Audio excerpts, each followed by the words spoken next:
Shirt show. All right, let's go. Shirt show! Talking shirt! Shirt show! Talking shirt! Shirt show! Talking shirt! Shirt show! Shirt, man! All right! Episode 310 of Shirt Show! We're talking with Jared from ROQ in Texas! Let's go! Hey guys, if you're new here, my name is Dylan. I'm the owner of Upstate Merch and the host of the Shirt Show podcast. My guest today was Jared from ROQ. Jared has a very long, rich history in the industry, coming from his family business of GSG. We had a very long, all over the place conversation, but a lot of it was about just being a real person. The benefits of meeting people in our industry, opening yourself up, talking through all situations. And if you're going to sell people on a piece of equipment or any kind of supplies or anything, maybe look at the shop first, look at the person, look at what they're actually going through and see if you can help them with that first before the purchase. We just need all of us to be on the same page and be helpful as a collective, not just the one transaction. If you want to dive deeper into episodes like this, the best thing you can do is sign up for our newsletter. Go to shirtshowofficial.com/newsletter to sign up. There's probably a link in the description. It would be great. I write them from my kitchen table. It's a little bit about me and what's going on with my shop and this industry. There's industry news from Printing United. There are shop hacks, tech tips, articles from respected people in the industry. It's a good time. Go to shirtshowofficial.com/newsletter to sign up. This show would not be possible without our amazing partners. Frank. It all starts with a screen. Whether it's new frames or restretches, Frank and his team do it the best. If you care about consistency, great registration, and buttery smooth prints, stop buying crappy screens and invest in the best. Learn more, go to graphicscreenfashion.com, greatfuckingscreens.com, or ffffrank.com. Let's be real, reclaiming screens kind of sucks, but EasyWay makes it suck way less. Their line of eco-friendly chemicals and equipment are built to clean faster, work better, and save you some sanity in the washout booth. They're running a monthly giveaway right now where you can get $250 in product credit. Head over to easyway.com/giveaway to enter today. EasyWay is the easiest way. Is your art backlog piling up? Graphics Source has your back. Whether you're a one-person shop or you're running a large production team, Graphics Source can be your full-time art department or your a la carte option for artwork separations. They also offer some of the best embroidery digitizing out there. Let them help you alleviate some of that stress. Be sure to check them out at graphxsource.com. SNS is that behind-the-scenes partner every shop needs. With one website, one purchase order, 14 distribution centers, and over 100 beloved brands, you can streamline your ordering and hit free freight faster than ever. SNS has 1 to 2 day shipping with the lowest error rate in the industry. Be sure to order your blanks the smart way at ssactivewear.com. For over 90 years, Stahls has been the leading choice among apparel decorators for their heat transfer materials, heat press equipment, and custom transfer services. Not only do they continue to set the bar, but they are the number one in education on all things heat press. Be sure to also check them out on YouTube and order your transfers, patches, and so much more at stahls.com. Ryonet has always been that solid go-to resource for screen printers. With rock-solid supplies, deep educational resources, and a support network that has your back, Ryonet has the tools and the knowledge to help you move forward. Be sure to check them out at screenprinting.com. For a lot of us who love Bella Canvas, the 3001 and the 3001 CVC have been our go-to shirt for quite a long while. They do have a bunch of really new, awesome stuff. They have heavyweights, they have garment dye, lots of new options this year. So if you haven't got any samples of this stuff yet, you definitely should go check it out. You can reach out to Christina and she'll send you out some samples. Christina at bellacanvas.com, or go to one of your distributors and ask for some as well.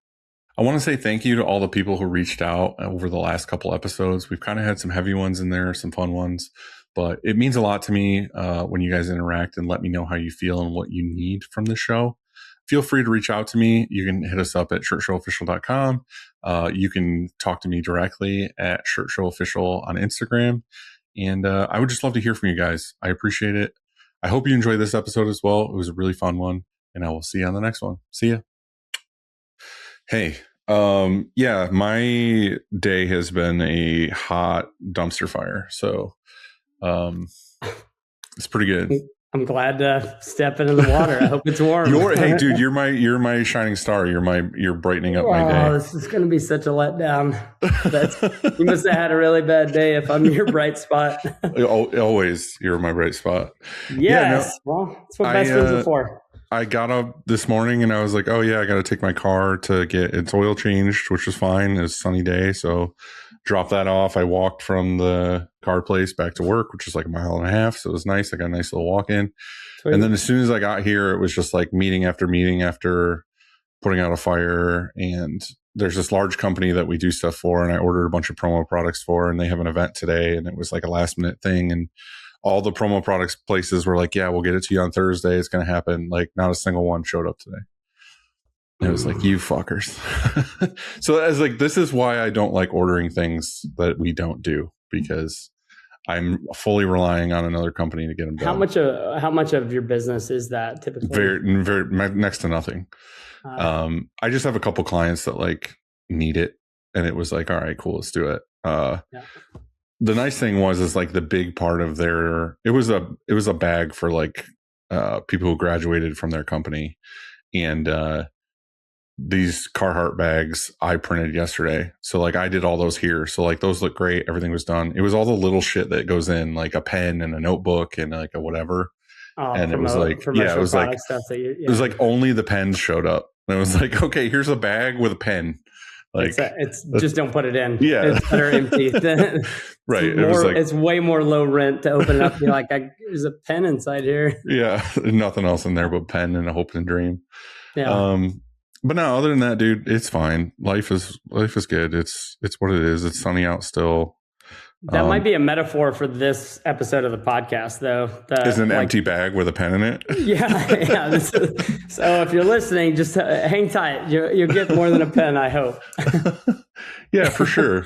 I did get a call from the car place saying that I need new brakes and rotors and all that stuff too. So it went from like an $85 oil change to a $1,200 the hits repair. Keep coming. I was like, sweet dude, fucking. I do need brakes though. Like I know that, so I was like, all right, fucking. In general, everybody, that's a necessity. I think there's certain expenses in life that are like the least sexy expenses you'll make is like your AC unit in your house needs a really expensive part or just replaced, and you're like, okay, let's spend thousands of dollars to get us back to status quo. That's, you don't see it. You don't really, You know what's funny is I grew up the opposite of that though. Like if my dad instilled anything in me, it was duct tape and caulk, like fix everything. Yeah. Oh yeah. And I remember specifically, like this is your child, like has a vehicle where a brake, you're starting to have brake issues, or you have a brake leak. It's like, nah, dude, you know what you do is you go into the car, you cut the brake line, you take vice grips, you bend the line over, and then you just use the other 3 brakes instead of that one. Hopefully that was way before cell phones. So it's like, I got to really be paying attention. I got 25% less braking power right now. Yeah, it's fine. That's just what you do. It's all good. Did he ever go to two brakes or? I'm assuming knowing him, it was probably a hole in the floor, Fred Flintstone, feet down on the ground. That's funny. Let's make it work. Hey, speaking of cars, I did some research on you prior to coming on the podcast. Tell me a bit about I think it was related to like the analytics and the kind of the financial side of the business, and really paying attention to, like a lot of people in this industry, they probably in a band or their friend was in a band. It's like, hey, we can print those shirts but you never intended on being a business owner and managing employees and paying taxes and making sure all that was buttoned up and health insurance. And it said something about like, you weren't paying attention, and then you didn't have to worry about a car having any brakes because they took it. Yeah. I just want to make sure. I was like, okay, well, tell me about that. Yeah. So, a lot of that's accurate. I've always, for the longest time, said the numbers and the data and the business side of all of this is for the birds. It's not for me. And, I've been doing this 20 years, and I've had this conversation so many times recently, but it's like, pre-COVID, from 2009 till basically 2020 was autopilot. Like we were creative enough, we were smart enough, we were funny enough. Profit covers a lot of sin too. Right. So it was like business came in, it's me and my best friends and then other hires that we have to fill in all the gaps and whatever else. And it was years and years of just like this trajectory of up. And every year your name is worth more and you get more business and so on and so on. And as long as there's money in the bank account, like who gives a shit? Like I looked at it as I hire a bookkeeper, an accountant, whatever, to handle making sure taxes are paid and all this other shit is done. And then at the end of the year, I either owe or I don't. And everything else is just like, okay, cool. Buy supplies when we need supplies, buy shirts when we need shirts, whatever. And then the first 5 years were the worst because I had no fucking idea what I was doing. Like I was just like, literally money came in. I treated it like, oh, I have money to play with. Like someone would place an order and it was like, okay, cool. I got $2,000 for this order. I'm going to maybe order the shirts. I'm going to just add it to the money pile. And it was like, oh, you know what else we need? We need scooters for the shop, or we need fucking like a pizza party or a trip to whatever. I'll cut you off for a second. I was at Street Warehouse in Kansas City. The scooter. And he asked me to get on the scooter because we went and toured the shop at like 10 p.m. at night. I'm like, no, he has a broken arm. He's already fallen and broken his arm. I'm like, I love it though. That's a cool, nice guys, man. They're super good dudes. Yeah, for sure. So you bought scooters instead of... Yeah, we basically just kind of like fucked around and we did what we were supposed to do. Yeah, like we made it work. Like a lot of those first years were kind of like a rob Peter to pay Paul situation where it was like, oh, the next order will pay for that thing and the next order will pay for that thing kind of. And Bill, Chris, and Brian were on board with that? They didn't know. Like they were just here and hired and they get their paycheck and whatever. Like it's my business. Like it was my, like I do the books and like whatever. And I'm not saying it was like super shitty and fast and loose, but like I never really did much as far as like business or keeping money aside or like any of these things. Well, anyway, there was times where things got tough and like winter and whatever. And, to me, payroll and ordering shirts and getting all that stuff was like first priority. And then paying other bills was kind of like, oh, I'll get to it when I get to it. Well, what really opened my eyes and gave me the kick in the balls was when my car got towed. And that, again, was like my vehicle and like my family vehicle. And it was like, oh, I didn't pay the car bill. And then a month goes by. It's like, oh, I didn't pay the car bill. And then I remember literally sitting in my living room at my house, hearing that beeping noise. And I was like, what the fuck is that? And I go out, it was a tow truck backing up. And then the tow truck backed up and was like, yeah, I'm taking your car. And I'm like, no, dude, I'll pay right now. Like, it's fine, whatever. He's like, no, it's past that point. Like, I'm here to pick up your vehicle. Like, the financials don't matter. Yeah. And I was like, can I at least get shit out of it? And it was like, the heartbreaking moment was like, yeah, me taking my kids' like car seats out and like all that shit. And then it was immediately like scramble, get the money, drive an hour to Syracuse, go pick my car up from the impound lot, like bring it back. And then I was like, oh yeah, I need to like figure this shit out.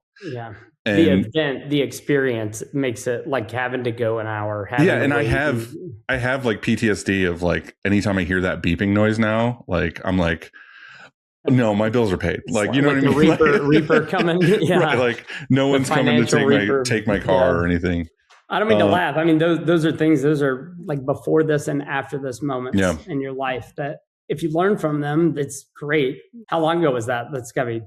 It was probably 15 years ago or more, 16 years ago, something like that. It was early on. That's what I'm saying is like, it sucks in the moment. It's very stressful. It was very whatever, but I also think it was necessary. It was almost like a slap to the face, like a shock to the system for me to be like, no, you need to like dial in some of this stuff.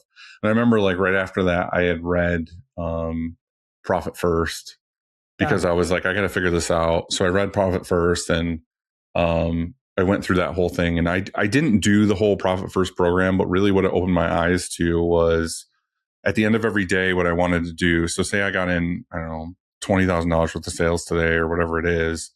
I would take all of that money and I would make sure all the shirts were ordered today. I would make sure all the inks were ordered today. I would make sure everything I needed for that order and the bills that were required for that order were paid today, so that whatever I had left was money that I can use for other expenses or payroll or whatever. I want to make sure that everything is needed for the company is done right then and there. I'm not like, oh, I'll put it off and I'll pay that eventually, or I'll wait next week, or I'll whatever. Like I want to make sure it comes out now. So whatever money is left is actual like usable funds for things. Because what was happening before is I was just spending money before I actually had it. And it got me in trouble. It's a vicious cycle for sure. Yeah. And it's really hard to get out of that too. Once you end up with debt and everything else, it's like, okay, you're paying more money than you need to, and interest and all these other things. And that's kind of where my story with Shirt Show has always been, now pay cash for shit. Like if you can't afford it, don't buy it. And then Andy's side of it, he was like the yin and yang of this, of like, no, like get a loan and then you can extend it out, cash flow and like all these other things. And I'm like, yeah, that's cool if you're a responsible, normal human being. But if you're a fucking punk kid who doesn't know jack shit, it gets dangerous real fast.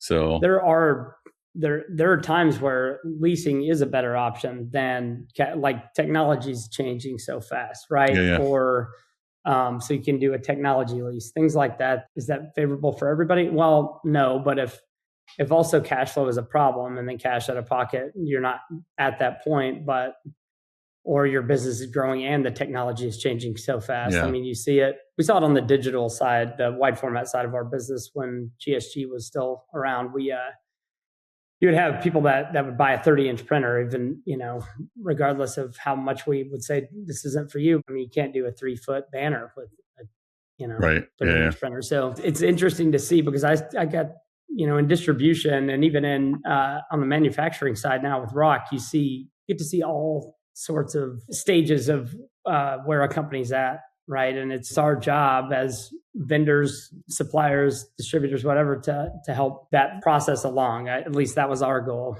at GSG, and it is at ROQ, to let's be a consultant for your business. Let's not buy the press or the piece of equipment for this job or whatever for the next 6 months. Let's buy this for the next 5-7 years of your business. And I think there's multiple parts to that. There's the shiny object side of everything of, you get to a certain point in business, or somebody might come in. I'm not going to use ROQ as an example because we're talking to you, but I'm just saying, say a supplier or something comes through and is like, oh, you're still manually printing? Like we would love to get a 12 color, blah, blah, blah in here and whatever. And then your eyes open up of like, oh, like that would be wonderful. And then you reach out to your bank or you whatever, and they're like, yeah, we'd love to give you a $100,000 loan for 28% interest and like all this sort of stuff. And you're like, oh yeah, cool. Let's do that. Like, let's get it in here. And then what you didn't do is you were dreaming in your mind of like where my business could be and all this other stuff, but you don't actually have the business to support that purchase, or you don't, or you're buying it in a good time, like it's like going to the grocery store hungry, it's like, oh, I'll get this and that. And then it's oh, that's a really bad idea. Yeah. My side of it is, like I said, I usually say growing up as like a kid, like a poorer kid and like all this other stuff is kind of like, I'm trying to watch out and be the reality for some of these people of like you said, like it would be nice if like you came in like from GSG or ROQ or whatever and was like, okay, let's actually look over your numbers. Let's look over your financials. Like I want to make sure you can actually afford this and this makes sense for you rather than just blindly purchasing this, because we do that all the time here. Like I say, it's always tax season. Like tax season comes, some random dude gets a fucking like $5,000 tax return. First thing he does is walks in the door and is like, I want to start a clothing line. And it's like, okay, cool. And they're like, yeah, I want to spend all 5,000. This is my budget. I want to get 1,000 shirts with my last name across the back. And I want to whatever. And I'm like, dude, that actually sounds awesome. Can we talk about that offline? Yeah, like let's do it. Let's whatever. But the truth of it is I would rather tell him like, instead of you spending $5,000, spend $800 to $1,000. Let's get 25 of this, 50 of this. Let's do 3 designs. Let's test the waters, see if they work. I'll take your $800. We'll make it work. You go try to sell these. If they blow out and you sell them all, hell yeah, let's spend more money. Let's get more because people like them and it's popular. What I don't want to see you do is burn $5,000 and I never see or hear from you again because nobody liked any of it and you just wasted a bunch of money. And the truth of it is like, if you're getting that money back in taxes, like you probably owe on something else. Like you could put that $5,000 down on your car. You could put that $5,000 down in groceries or in a savings account or debt or anything, instead of you just burning it with me. What I would rather do is you spend $800 now and then you're a customer for life because You trusted what I said. You keep coming back. Anytime you need something, your cousin needs something, you're referring them to me. I would rather be honest with you up front. And I think that's what needs to happen more in our industry is it needs to be more of like, okay, I'll come in and I'll sit down and I'll make sure this actually works for you, because then it's a thing. Because I get it all the time with Shirt Show and like people reaching out to me of like, hey, I'm in my garage and I think this year I'm going to go get a storefront on Main Street. I want to get this auto. I want to get this dryer. I want to whatever. And I'm like, whoa, you just listed like 4 things you probably shouldn't do all at the same time. Yeah. Like your expenses are going to go through the roof because now you have storefront property, which is going to be expensive as hell. Like I would recommend not doing that. And then also you're going from a garage at your house where you had no expenses other than your living to rent, auto payment, all these other things. And then it's like, oh, did you think about the air compressor you needed? Did you think about the chiller that you need? Do you think about now that you have this equipment, you probably need one or 2 more employees? Or you need, security, like any of these things. It's just, it adds up and people don't think about that. They just go get, ass over tea kettle in debt. And it's like. Yeah. Some of the best sales I've ever made were the ones where I talked somebody out of doing something that they were dead set on doing. Yeah. And it's easy to take an order especially when the market's depressed, like the apparel decorating equipment market, especially on the screen side, at least. Screen is depressed right now. It's been depressed since the big wave we had in 2022, but anybody can take an order. Anybody can do that. But our job is not to sell somebody whatever they're asking for. It's to make sure it's the right fit for their business. Right. Sometimes does it physically fit? I mean, we've had situations most often than not, no. I mean, there's been times where it's like, hey man, unless you want to, we can't defy the laws of physics here. This is assuming you had no space on either side. It still don't fit. So, you're on the 3rd floor with a 32-inch doorway, and anything. I've seen all of that. And on the wide format side, we carry too many printers up stairs or stuck them diagonally in a freight elevator. And it's like, does this hurt it? I'm like, well, we have to take it back if it doesn't. Right. Hopefully it doesn't. Yeah. But getting creative and trying to do what's best for the customer. There's a line there of like, hey, if it gets me through this job, I can pay for it. And it's like, well, is that the right fit for the business going forward? And a lot of it, people look at, you mentioned going to the bank and getting an high interest rate. Really, that's not what happens. They go, this is your monthly payment. And then they try to, it is 25% interest, but it's more of this, okay, it's a high end of what I can afford, but it's like, hey, stop, like time out. Don't do that. Like, let's make sure that you're not drowning yourself every month. Well, I think the thing too is that everybody thinks that they're going to do the right thing. And it's the human nature side of things of like, oh, well, I can afford that payment or I can this or that because of this job. So say it's a job thing where they're like, if I do this job, I'll have this payment. The truth of the matter is that the payment might not be due for another 20 days. You get the payment from the job or whatever. And then you're like, well, I have 20,000 sitting in my account. I'll buy this. I'll do this. I'll do that. And then what you end up doing is you end up with like a quarter of what you were going to put down on the loan instead of what you said. And then you're like, now your debt is extended even further. And then the next time the bill is due, you're paying the minimum payment. You're paying the minimum payment. It's easy to spend that profit multiple times. Right. It's like, that's what I think the reality is you have to think into the human aspect of it too. And also the seasonality. Like if you buy in the summertime when you're busy and whatever, it's like, yeah, money's fucking flowing in. Everything's great.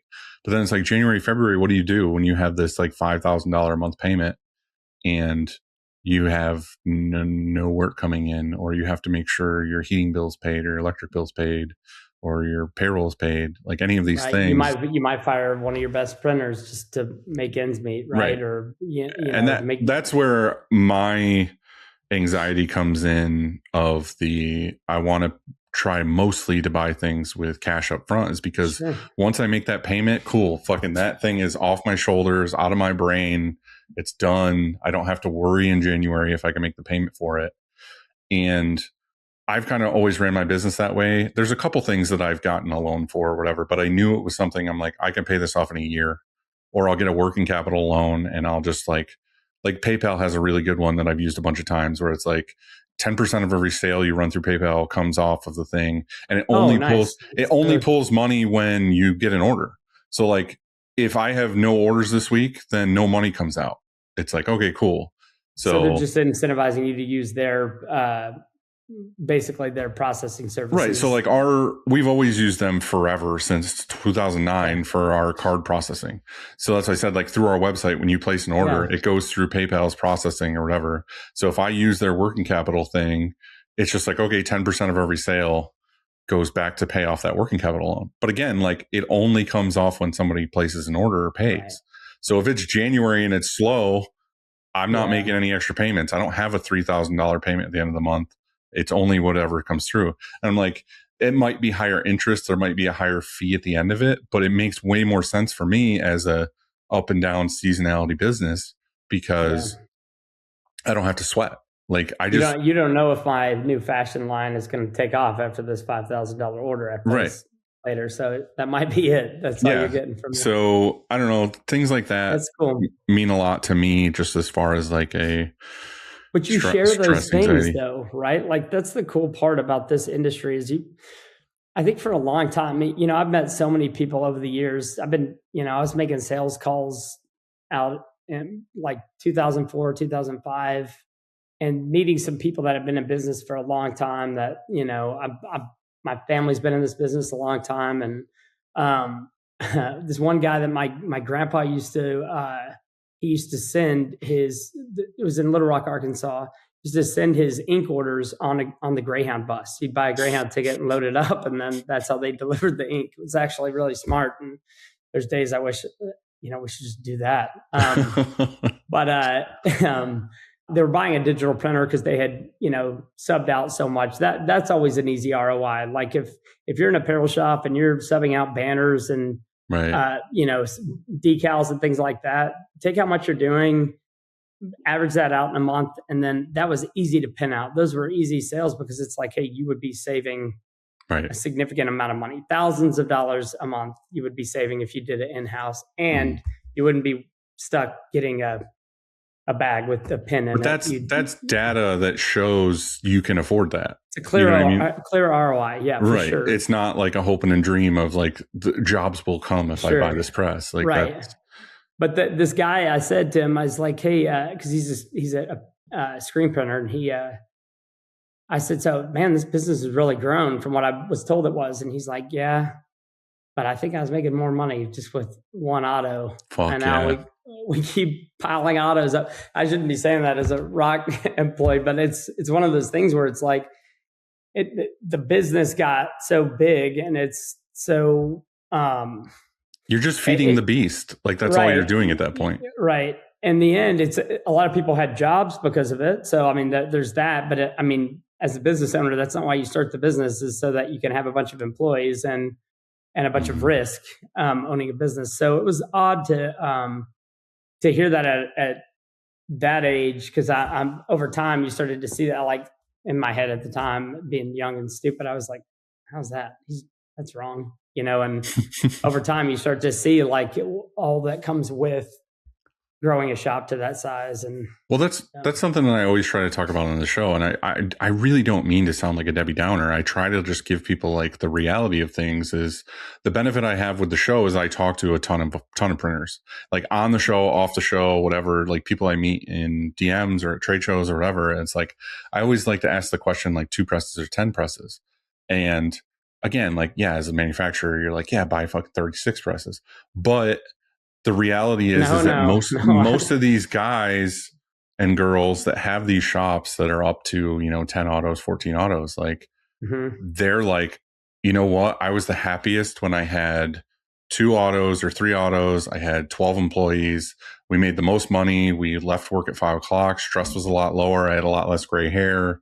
Like, I feel like they think of it as like, oh, those were glory days of like, I didn't realize what I had when I had it. And then, you look back, you didn't realize you were living in the glory days, days, or the good old days. That's what they say. That's that saying of like, I wish I knew the glory days were the glory days when I was in them. But it's just one of those things. Like, I'm not saying people with 10 autos or whatever aren't doing amazing and things are great, but I feel like more often than not, it's a feeding the beast thing of like, I'll take on that job. I'll do this. I'll do whatever because I need to keep the rest of spinning. I have 200 employees. I got to keep like mouths fed. I got to do all this stuff. And it's like, is that fun for you? You know what I mean? Like, yeah, you could be making more money, you could be whatever, but like, are you stressed the fuck out? Like, are you like, is it something you really look forward to doing every day? Like, I look forward to coming to my shop because it's my 10 or 12 friends and we're listening to music and we're grilling or we're working or we're, lunch. It's like, do you want to play basketball? Like, that's what I look forward to when I come to work. Like, I look forward to doing the work and printing fun stuff, but also just the culture and hanging out with people. Like, what I don't want to do is be like, what's on my mind now is getting a bigger building, getting more presses, getting this thing. It's just like, that just sounds like more stress and more headache that I don't want or need.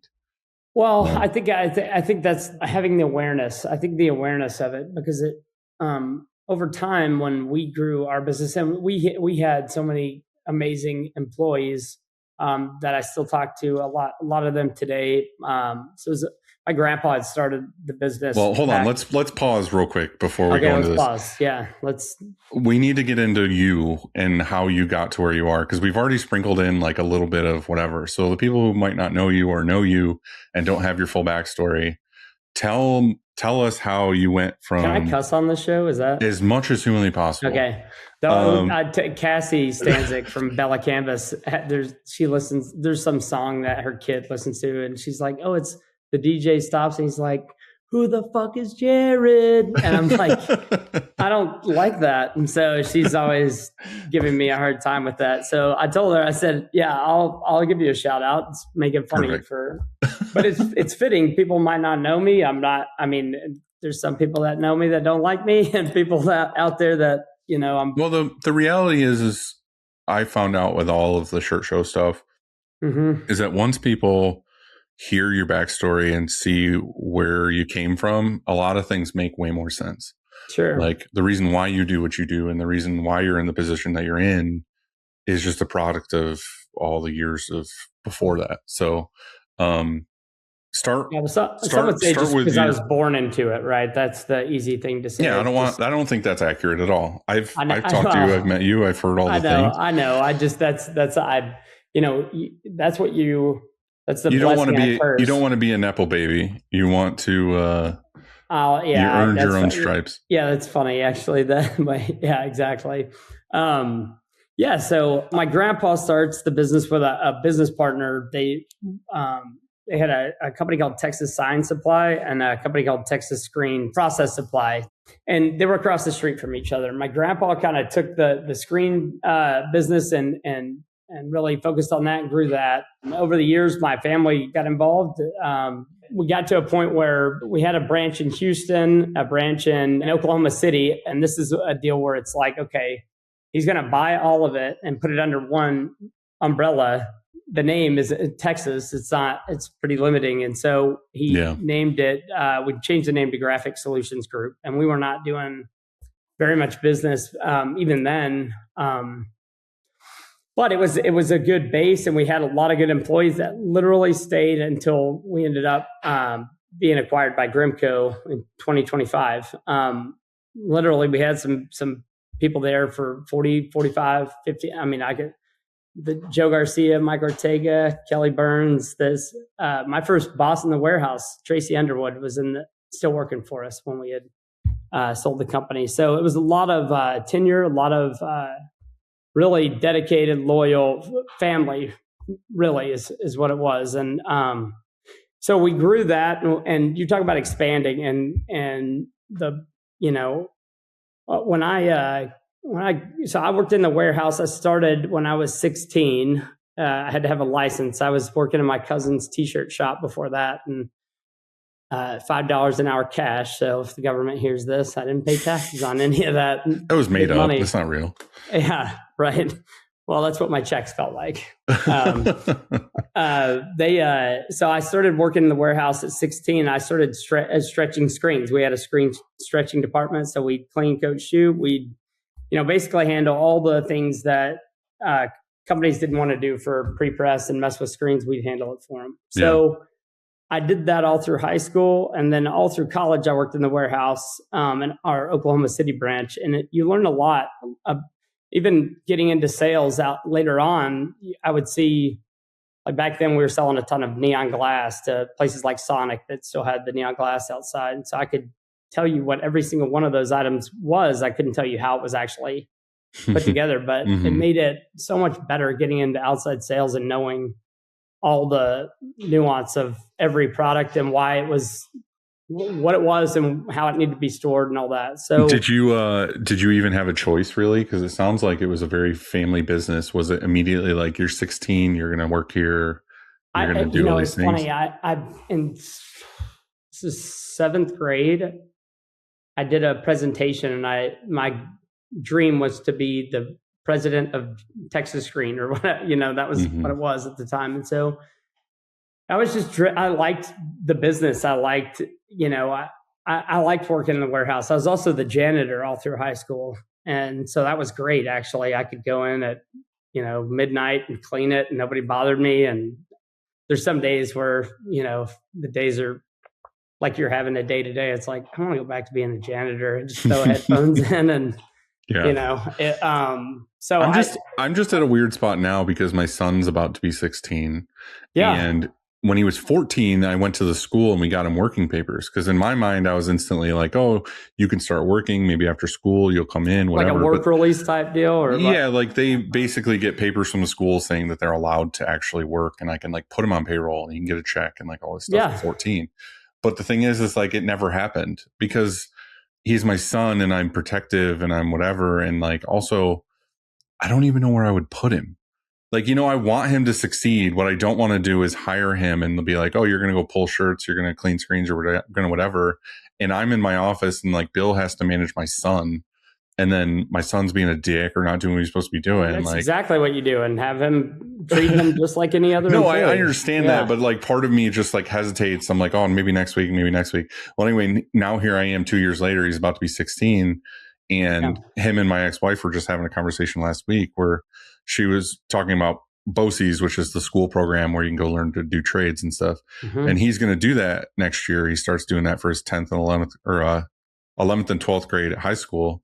And she's like, well, what do you want to do after high school? And he's like, oh, I'm just going to work for dad. Like it was like without question, I'm going to work for dad. This is what it's going to be. And I'm like, fuck, like he hasn't even started here yet. Like I need to, if he's going to work here, I need to find something for him to do. I need a position for him. Yeah. No, I know, but I'm just saying like asking you as someone who started in your family business, was it just kind of like, so it was, that's interesting. So I wanted to do it. I really wanted to, like, I wanted to make money. I wanted to start working so much so that like I played golf in high school and that last year I'm like, I should be working. This is, but that turns out that helped me a ton later on. My dad was right about that one thing.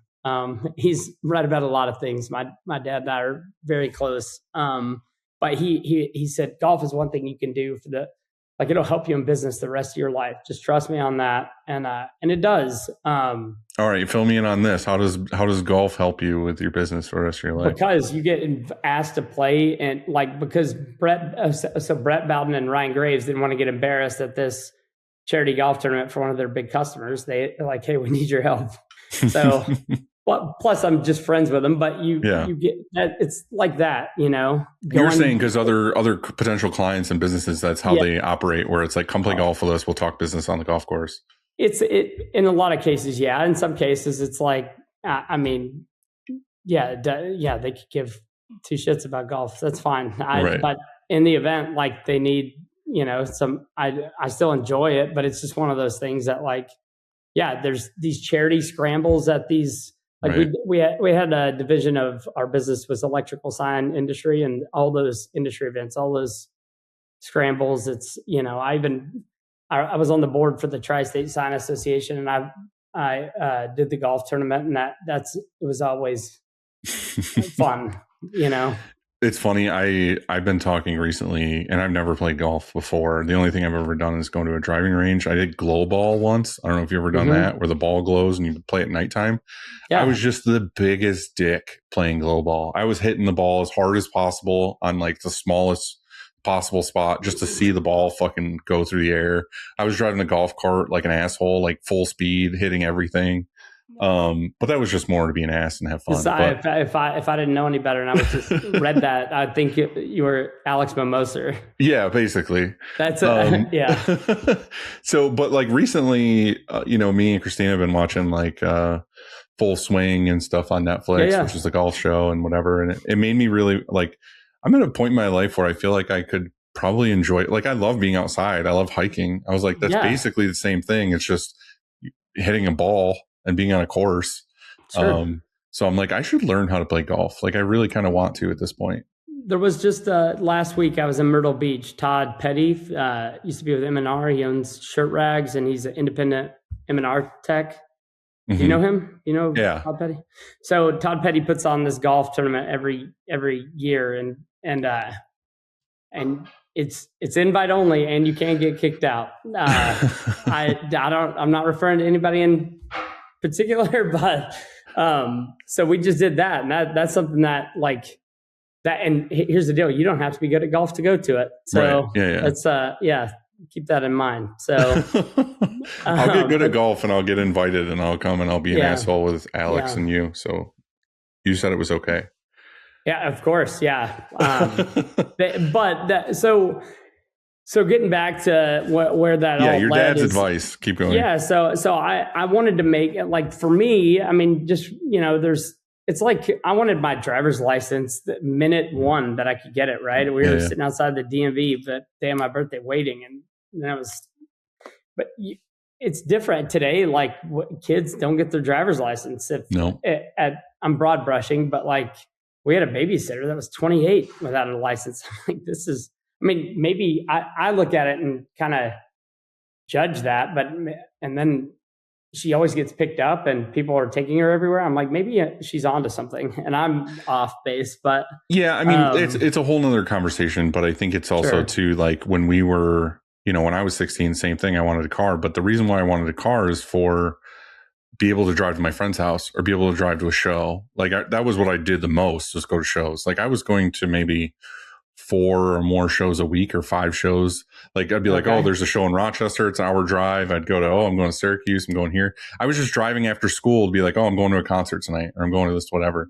Like that's why I wanted a car, and I wanted to be able to drive to my friend's house because I wanted the freedom. Now kids don't really need that because they're like, oh, I need to talk to my friend, FaceTime. Oh, I need to do this thing on the phone. Like, oh, my dad will take me, like whatever. And it's like, they don't, the car isn't as important. They haven't had to go next door and knock on the door, and if they don't answer, it's just, we're not playing with that kid. You ride your bike around the park. Like they don't do that. They just call people and it's done and over with. So, so that all that, I mean, I think that, times have changed, but there's still like that entrepreneurial spirit that you have. Like, I want to work. I want that. I want to have my own money. I want to make money.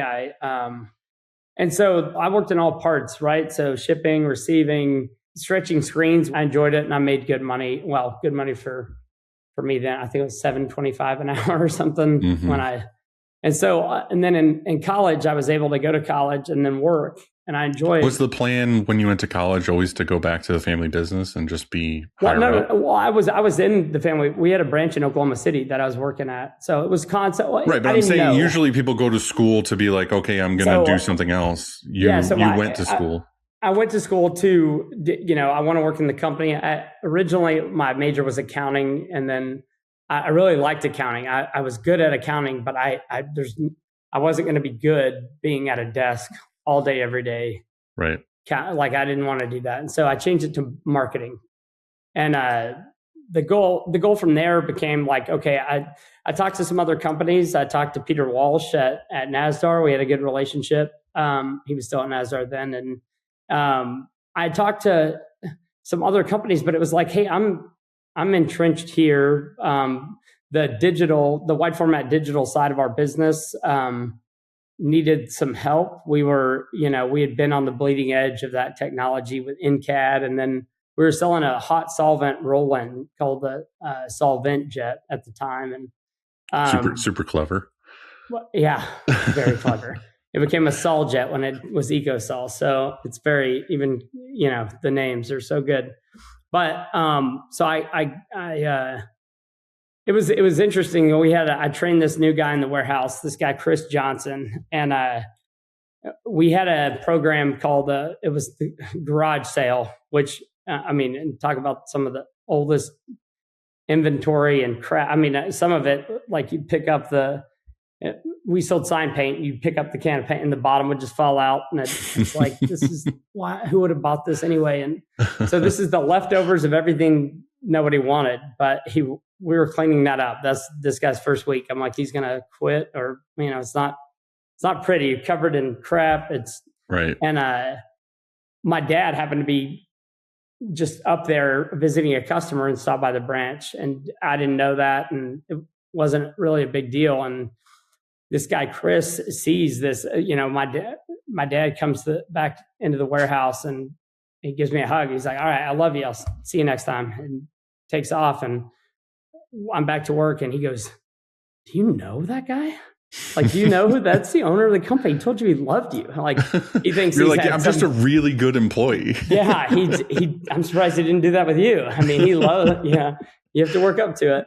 I was like, no, it's my dad. Yeah. And he's like, why are you doing this crap? It's like, well, this is not what, there was never a job that's above. Beneath you. There's that, or above you. You're never like, if we have to get dirty, we got to put our heads down. Our branch flooded twice bad in Dallas. And there were employees that, this guy, Scott Harper, and lived in Austin. He didn't get called. He just shows up ready to start helping figure it out. Right. And we had literally hundreds of people like that. We had 320 employees when we sold, and those people were dedicated. And that's what built GSG to what it was. Cause we weren't doing, back when I left college, graduated college and started working, selling an outside sales. And we weren't doing, we're barely, I think we're, 40 million in revenue at the time. And that sounds like a lot, right? But between three segments, that was a huge lot of employees us, in multiple locations and everything else. Yeah.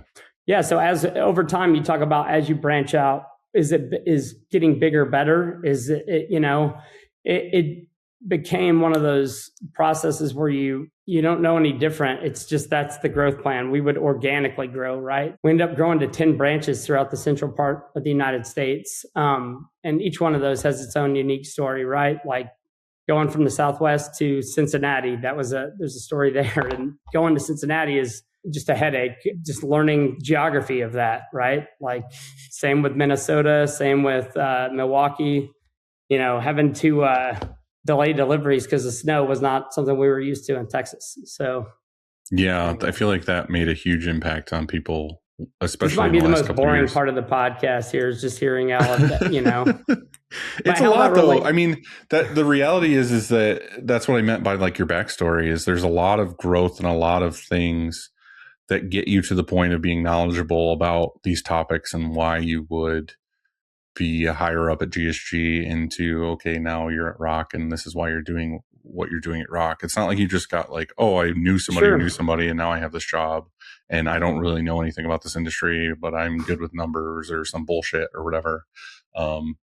It shows your character. It shows who you are and why you're doing what you're doing. So so I guess I would say that to finish that up, that really, as we went along, there were, significant growth on all aspects of the business, but we sold M&R for all those years, and a great partner. I don't know how many trips I've made to M&R in Chicago with customers that, once you get them there, see how the sausage is made, sort of thing. That was probably the most fun sales that I got to be a part of, right? And then building out, like as some of these customers have grown, you got to be a part of building out how that looked, how that was going to be feasible. It's kind of like what we were talking about earlier of taking somebody to the factory or whatever, like really gives them perspective on like how it's made and what goes into it and like how it's important, rather than just being like, oh, trust me, you need a gauntlet 3 and you need a 14 color and you need whatever, just because it's shiny and it's cool and it's the newest thing.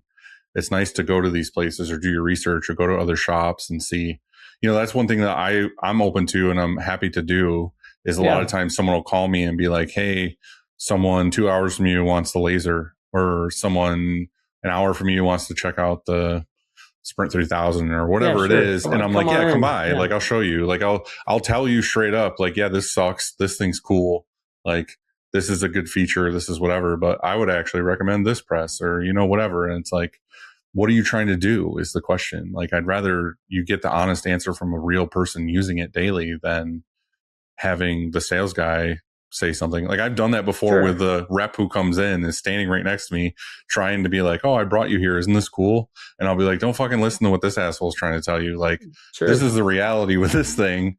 And, you know, ultimately, like, they end up getting the thing because they saw that it worked, and that's why I have it, is because I like it and whatever. But I will tell them the reality. You know what I mean? Like, well, that's more important than, like, especially if the customer really wants to hash through some of those things. We have very knowledgeable people, but we're not in the business of selling equipment to people that this isn't going to be a catalyst to help them achieve what they want with their application. So much so that at ROQ is the most flexible company. Like, I've done a lot of factory tours and various, you know, being in distribution across all the various segments we serve.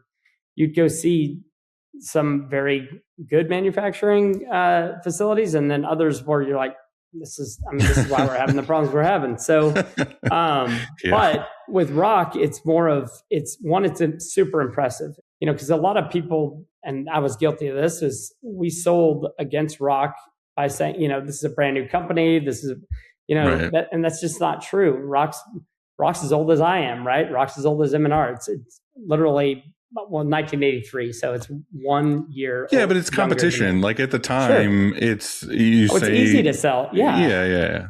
Well, because I didn't know, it was more of like, this capability, we have this here in the States.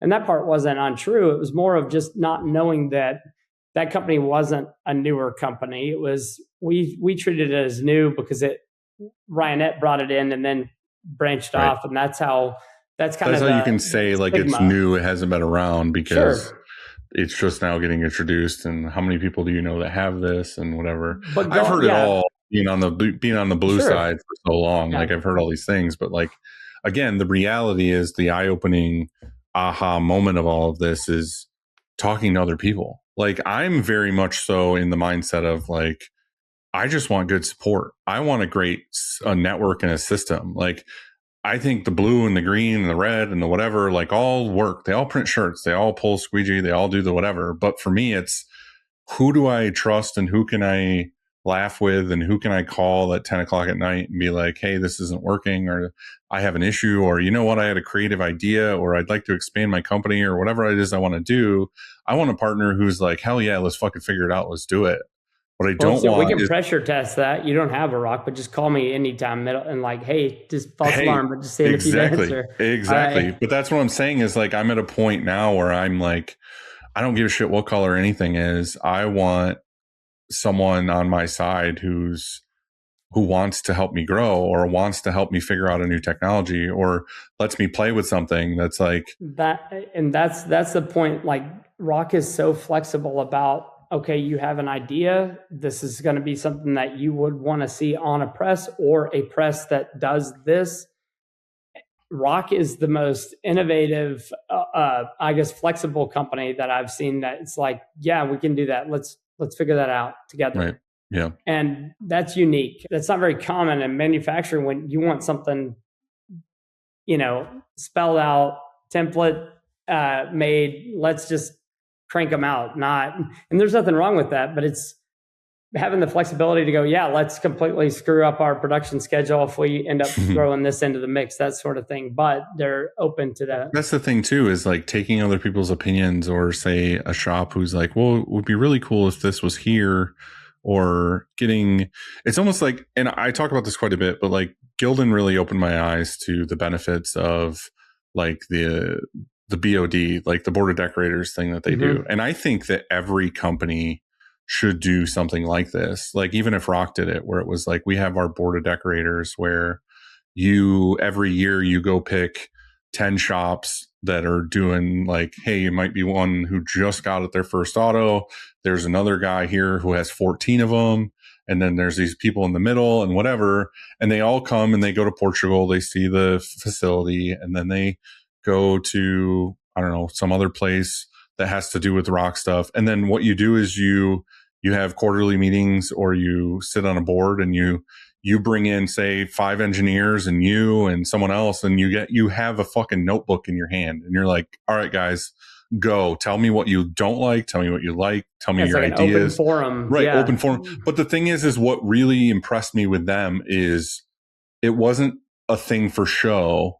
Like, yeah, there were aspects of it, or like, oh, let's get content or whatever of these people doing this thing. But like, what really blew me away was like the high up people that I respected literally had a notebook and were writing things down.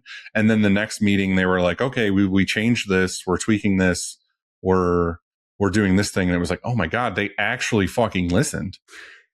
There was a time where that hit hardest for me. We went to HP in Barcelona, their GBU, and they were unveiling some new products on the low end, like they sell the latex printers, the small format latex. And compared to, we were a Roland dealer, and compared to a Roland, it was a 2-day install, because this stand that had to be built, it was tiny screws. It was kind of a pain, right? And when we went there, I said, look, they were asking how we could sell more. I said, look, it's just the reps get turned off by it because it's a 2-day install. And now you're wasting another day because you can't train on top of like adequately. And that's not what we do. They go, what if we just built it on the stand? It's like, yes. So the next models came out built on the stand. It was but that's a subtle change, but they listened and they fixed it. And it became like you had buy-in to that, right? Now I feel part of like this. They listen. It's a true partnership, right? They truly listened and cared and fixed it. But the problem is these companies, and I don't mean this in a negative way, but it's just like a print shop. Like, they get in their own bubble. They're doing the same thing every day. They're not looking at the smaller things or the real life stuff. We might, like, I'll say, I'm not trying to trash M&R, but this is just the first thing that came to mind is like the dryer. Don't put me on that boat. I'm going to get in trouble. No, I'm not. I'm just saying, like, this is a small thing that who gives a fuck, whatever. But like on the 3000, I say I want to go do the maintenance and I want to go through and clean out the lint from the stack and the trap or whatever. Well, I take the side panels off and like, oh, cool. You can remove the side panels. You can whatever. And it's like, all right, well, I want to clean the lint out of the fan on top and then the chamber below it.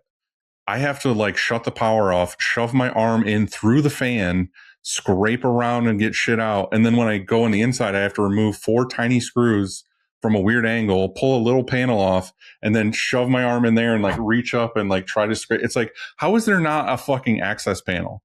Like, how is there not something where I can just pop this off, scrape this off, not have to shove my arm through a fan to like clean it out? Again, I've been to M&R a million times. I've mentioned that to them. Like, hey, I'm 6'2", fucking 300 pounds. Like, you're asking me to stick my arm in a tiny hole. Like, nope. You can say that's what she said. But like, all of these things, so many of those. I'm just saying there's things like that where, and again, this is no offense to them or anybody. It could be any piece of equipment, whatever. It's an amazing dryer. Yeah. It's the one of the best dryers ever. But I'm just saying is like, they don't think of that because they're just thinking about how to efficiently build it. They're thinking about how to get the product, whatever, but it's the printer who has to stick his arm in there to do a thing. And it's like, what if you had a group of printers come in when you make a product and be like, I've done this, I've played with this. What would be better is if you move this here, or maybe this panel was on this side to where someone of any size human can reach in there and actually do the maintenance. It makes the world of difference to everybody. It makes it to where the maintenance actually gets done. Because the reality is I might put off that maintenance for that machine X amount of time longer because I'm like, oh, I don't feel like going out there and shoving my arm in the fucking thing. I don't feel like this pain in the ass thing I need to do. And then what happens is they skip it and they skip it and they skip it. And then something breaks on the machine because What's your son's name? Do the maintenance. Grayson. Oh, my daughter's name's Gray. Hey, Grayson, job number 1, clean. Stick arm in dryer. Stick arm, But I'm just saying there's things like that. Like, one example that really sticks out with me at Gildan was me and Stephen Farrig brought this up to them, was talking about Comfort Colors pocket tee. Well, the way that they make the tee is they sew the whole garment together and then it gets garment dyed and it gets dried and like all these other things. But the problem is they were sewing on a pocket that was a normal size pocket, But then when they did all the garment dye and everything, the whole garment shrank. But the problem is when you go to try to load a pocket tee on a garment dye tee like that, you always had to like stretch the shit out of it to get it on the sleeve pallet because it was actually smaller than a normal pocket. Yeah. And then the argument was, as a printer, that's an issue for us because they're hard to load. We're stretching them. If we stretch them too much, when they come off, they kind of get like wavy, like they were stretched out. It looks like bacon neck or whatever. Right. So it's like a benefit of us telling them that, something they never probably would have thought of is, well, why don't you make the pocket a little bit bigger in the process beforehand so that when it shrinks, it's a normal size pocket. Then you don't have those issues. They never would have thought of that without hearing from a printer that we're stretching them over the pallet arm. So again, it's like getting this knowledge from people who do it and use it every day is a huge advantage.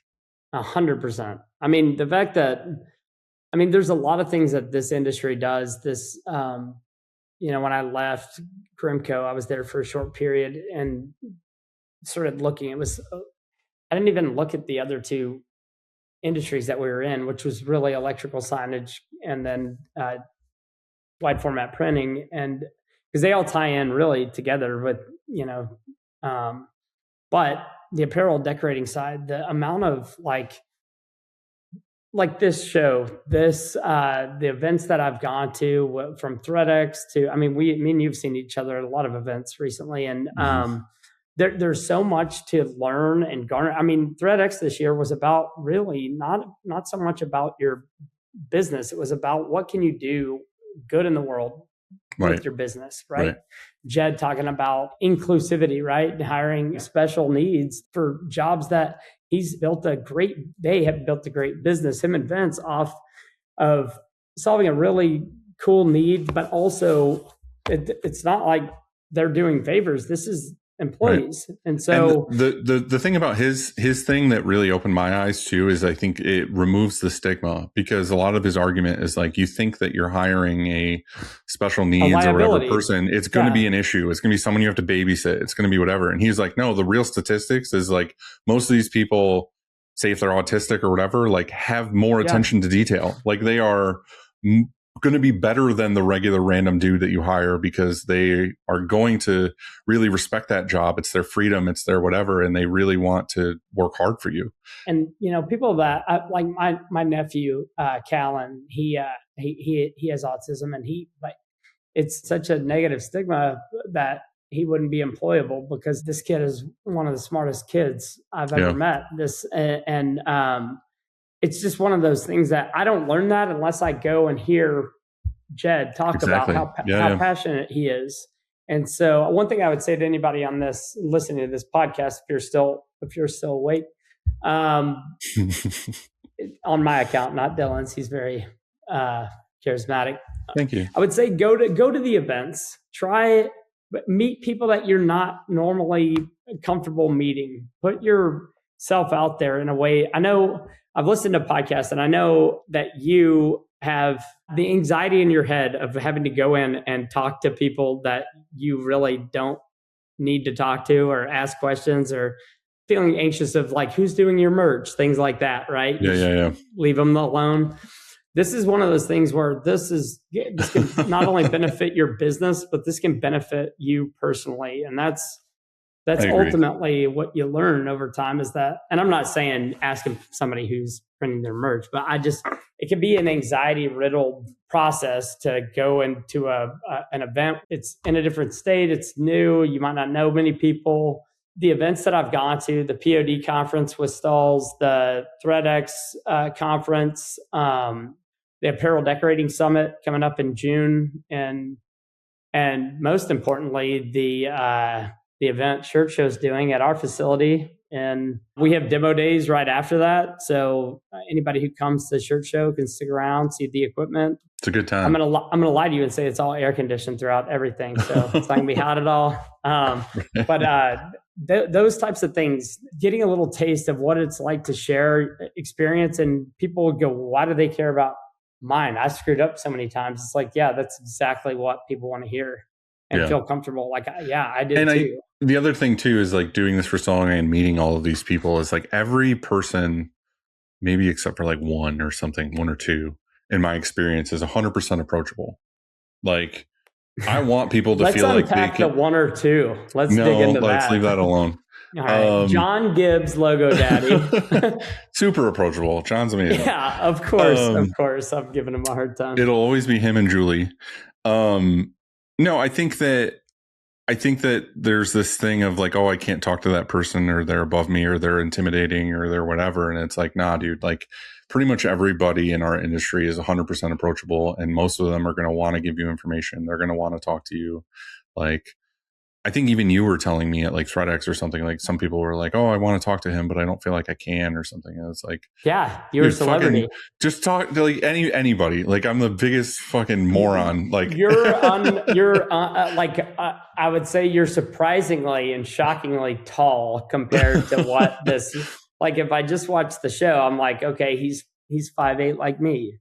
I had the short king thing for a while because I had this big yellow chair that was really big and made me look tiny. And then when I got rid of the chair, it's like a little more they can realize. But yeah, in real life, I'm 6'2". Like I'm a giant ogre human being. Sure, maybe that's part of it, but I think more of it is because the content that's put out there. Ryan Moore had to stay in my room at the POD conference. Had to we run together and we're walking and people take pictures with him and I'm like that's cool that they but like Ryan's a great person. He's a normal dude though. You don't need to take a picture with him or get an autograph unless you want to, I guess, put it on social media because Ryan's so prevalent on social media, him and Zach both. I think the thing with especially like Ryan is that they mean a lot to people because they help them through their challenges. Like they help them through learning how to screen print, or they're in their basement, like beating their head against the wall and finally find a YouTube video. They watch a video of Ryan and it's like, oh, I know that person. I know he's very helpful, very relatable, whatever. So yeah, but just in general, I think the overall theme of this part of the conversation is just like approach anybody, go visit shops, go talk to ROQ, go talk to M&R, visit their places, like learn stuff, but also like give feedback, like talk to them about your ideas. There's a lot of really cool people out there right now, especially with like 3D printers and stuff that are making things like press parts and like mods for your presses that I'm like, you need to go talk to ROQ about this, or you need to go talk to M&R about this. Like Allison Collins and like Mike Dolph are making these like lint covers that go on your presses and stuff. And it's like, the funny thing is it's such a dumb thing. Again, like M&R or ROQ might not think about it because it's just the only problem they're trying to solve is covering the fan. And it's like, everybody knows who has a press like this knows that those fan covers suck ass. Like they have these two little plastic clips on them. Yeah. They break all the time. You're trying to pull it off just to change the filter. And it's like, why don't you just make the fucking plastic thing with magnets on it where it goes click right to the press? And then the next time you need to take it off, you just pull it off because it's got magnets on it. So like they're 3D printing these dust covers that you can just like a jump to I've held. She gave me one. I said, "This is like a jump to conclusions, Matt." And she was, I was just giving her a hard time. She didn't like it, but you're not wrong. Like Ryan Gandy and Gandy Inc. in San Angelo, I was there visiting, and he was showing me that they do this to start the day. It's like, I think it's 30 minutes. Work by not working. You're not working. You're evaluating your area, and if you see any part, like you're pushing a cart through between these two buildings that are connected, and there's this little bump there, and it's constantly like the cart gets jammed. Like this is one of the improvements. Like let's make a little ramp that makes that transition smooth, right? Something like that. Something as simple as, let's reorganize this entire print area because now I'm wasting so much time going over, but not doing it for them, letting them decide, and all the employees like, hey, take your space and make it your own. Whatever. No idea is a dumb idea. If it causes some crazy, delay, then that's not what we're trying to accomplish. I think it's very important to set aside time to do that, because there's so many tasks that could be done that just never get done because it's not part of the routine. It's not part of like, right. I get here at 9. The very first thing I got to do is like, say you're a printer. It's like I clock in at 9. I got to run out. I got to grab screens. I got to put them on press. I got to start printing. I print until 4 o'clock and I go home. And it's like, no, if there was this half hour or 45-minute window in the day where it was, like you said, like, let's make time for improvements. Let's make time for maintenance. Let's make time for this. Like, those things would happen. And it's funny, me and Brian went to lunch yesterday. It has nothing to do with printing, but he broke a part on his lawnmower. It was like part of the steering mechanism or whatever. And there's this little gear at the bottom that like is what is part of it and turns everything. Well, that broke on his like John Deere mower or something at one point. I was asking him because we were talking about lawnmower. Mm-hmm. He's like, yeah, I found the part. I put it back together, but I kind of need to add another washer because it's got a little bit of play. And I feel like if I don't fix it, that little bit of play is just going to wear that gear down and I'm gonna have to fix it again later. And in my mind, as soon as he said that, I was like, that thing's never getting fixed. Like, because what's going to happen is he's going to mow his lawn, put the mower away. He's not going to think about it again until he goes to mow his lawn again. And he's like, well, I got to mow my lawn, so I'm just going to go ahead and mow. I'll get to it next time. I'll get to it next time. Yeah, I'll live with that crap forever. It just never happens. But if he knew, set aside, I have a half an hour to, fix mower stuff, like, you would do it because you have a half hour to fill. You'll be like, oh, I'll take this apart. I'll add the washer and it's fixed and done.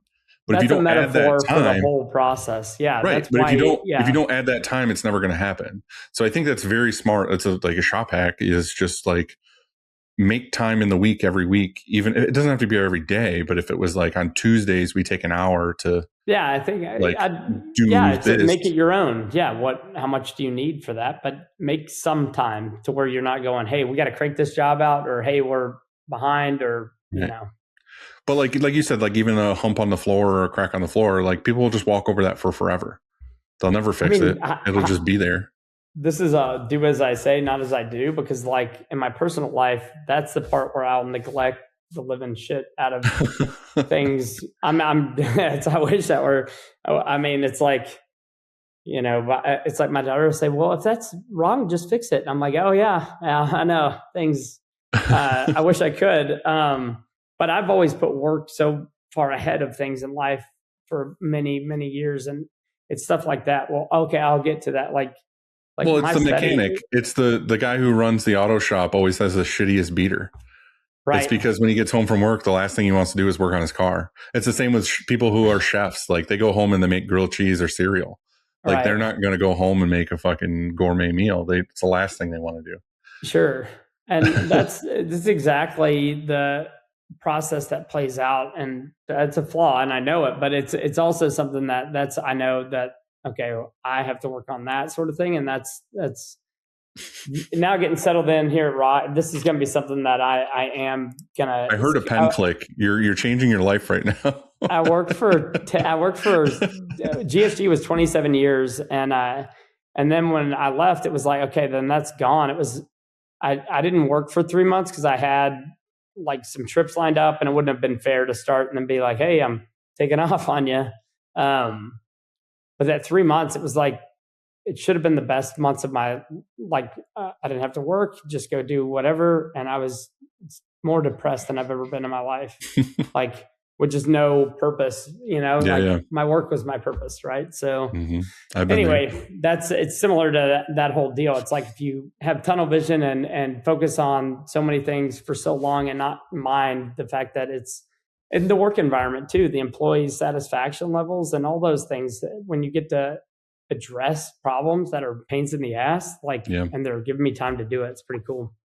So let's fast forward to kind of the acquisition of GSG and what that meant for you. Yeah. Was that kind of like, hey guys, I hope you're enjoying the episode so far. If you can take 2 seconds, it really helps out the show, helps us grow, helps us get out there in front of more screen printers. Hit like, hit subscribe. It would mean the world to me. Also, leave a comment and let me know what you think of the episode so far, or if there's anything that meant something to you. And if you say shirt at the end, I will pick a random person from the comments and I will send out a goodie bag from Shirt Show. I appreciate you guys. Thank you very much. Enjoy the rest of the episode. you had gotten to the top of your game with being there and doing what you're doing, and then it was time to be acquired, and you were like, no. Yeah, that's a good question.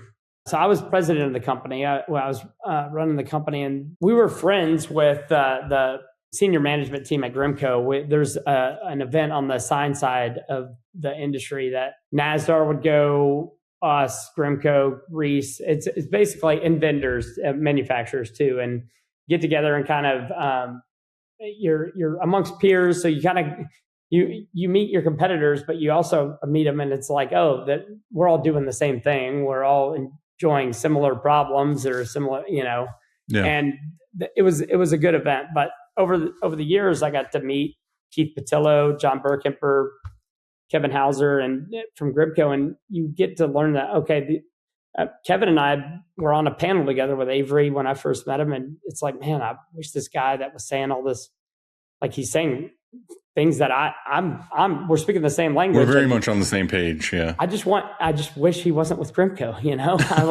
I'd like him a lot more if he didn't have that shirt on.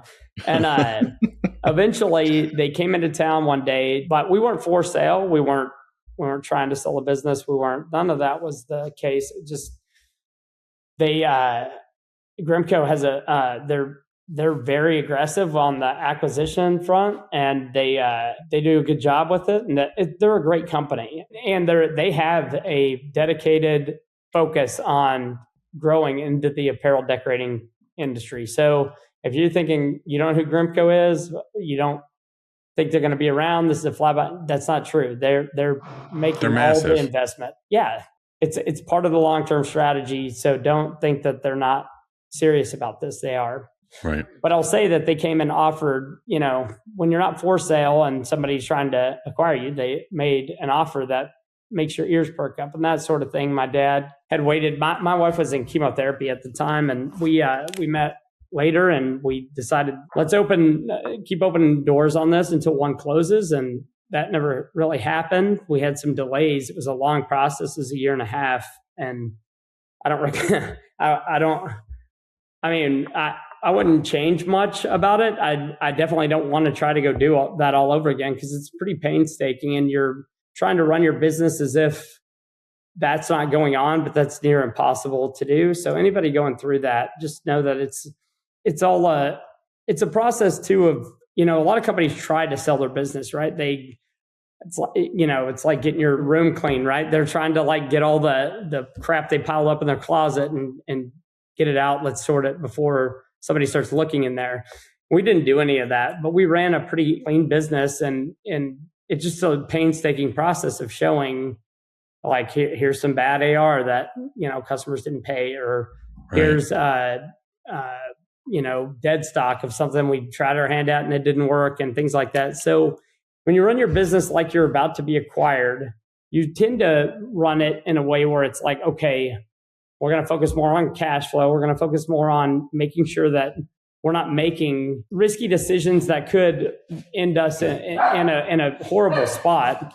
Right. You're talking about people coming into your shop and seeing presses run, or right. What about if you showed them your P&L showed or them your the balance back end? sheet? Yeah. Would you be proud of it or not? Exactly. And you don't literally have to do that, but that is a good exercise. It's the same in your personal finances. It's like, yeah, was that a good idea to spend money on that stupid thing or not? Did you need the boat?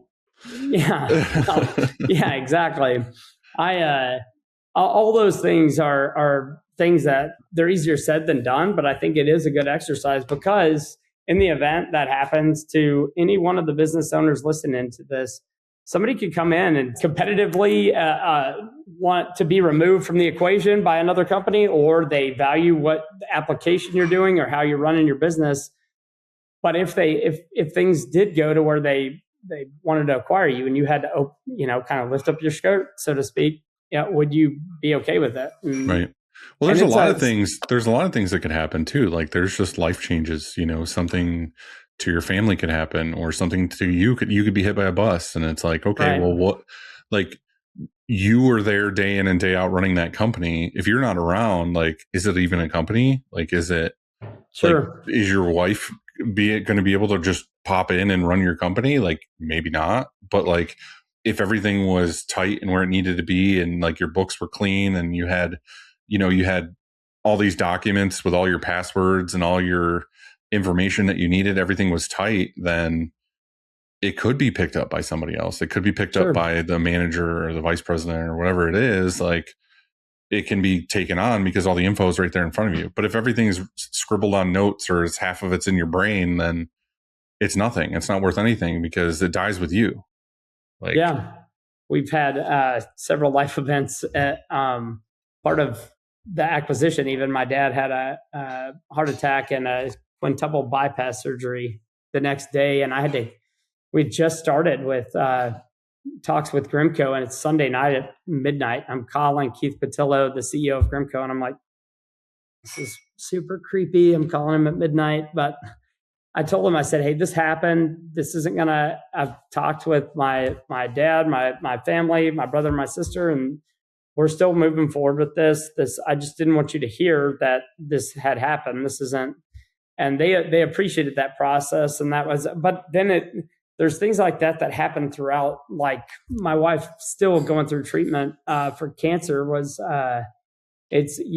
you tend to look at it and you go, okay, I'm putting work in front of everything. And this is something where I need to this is reality check, It's just the unknown unknowns that really kind of creep in, and life happens. 100%. And it's like, yeah, it's like, you need to be prepared for those too. Like, you buy insurance policies for all this other stuff. You should kind of have the same thing for the unknowns, is being ready for them. I have no idea what's going to happen tomorrow, but I would like to think that things are prepared and it'll be okay.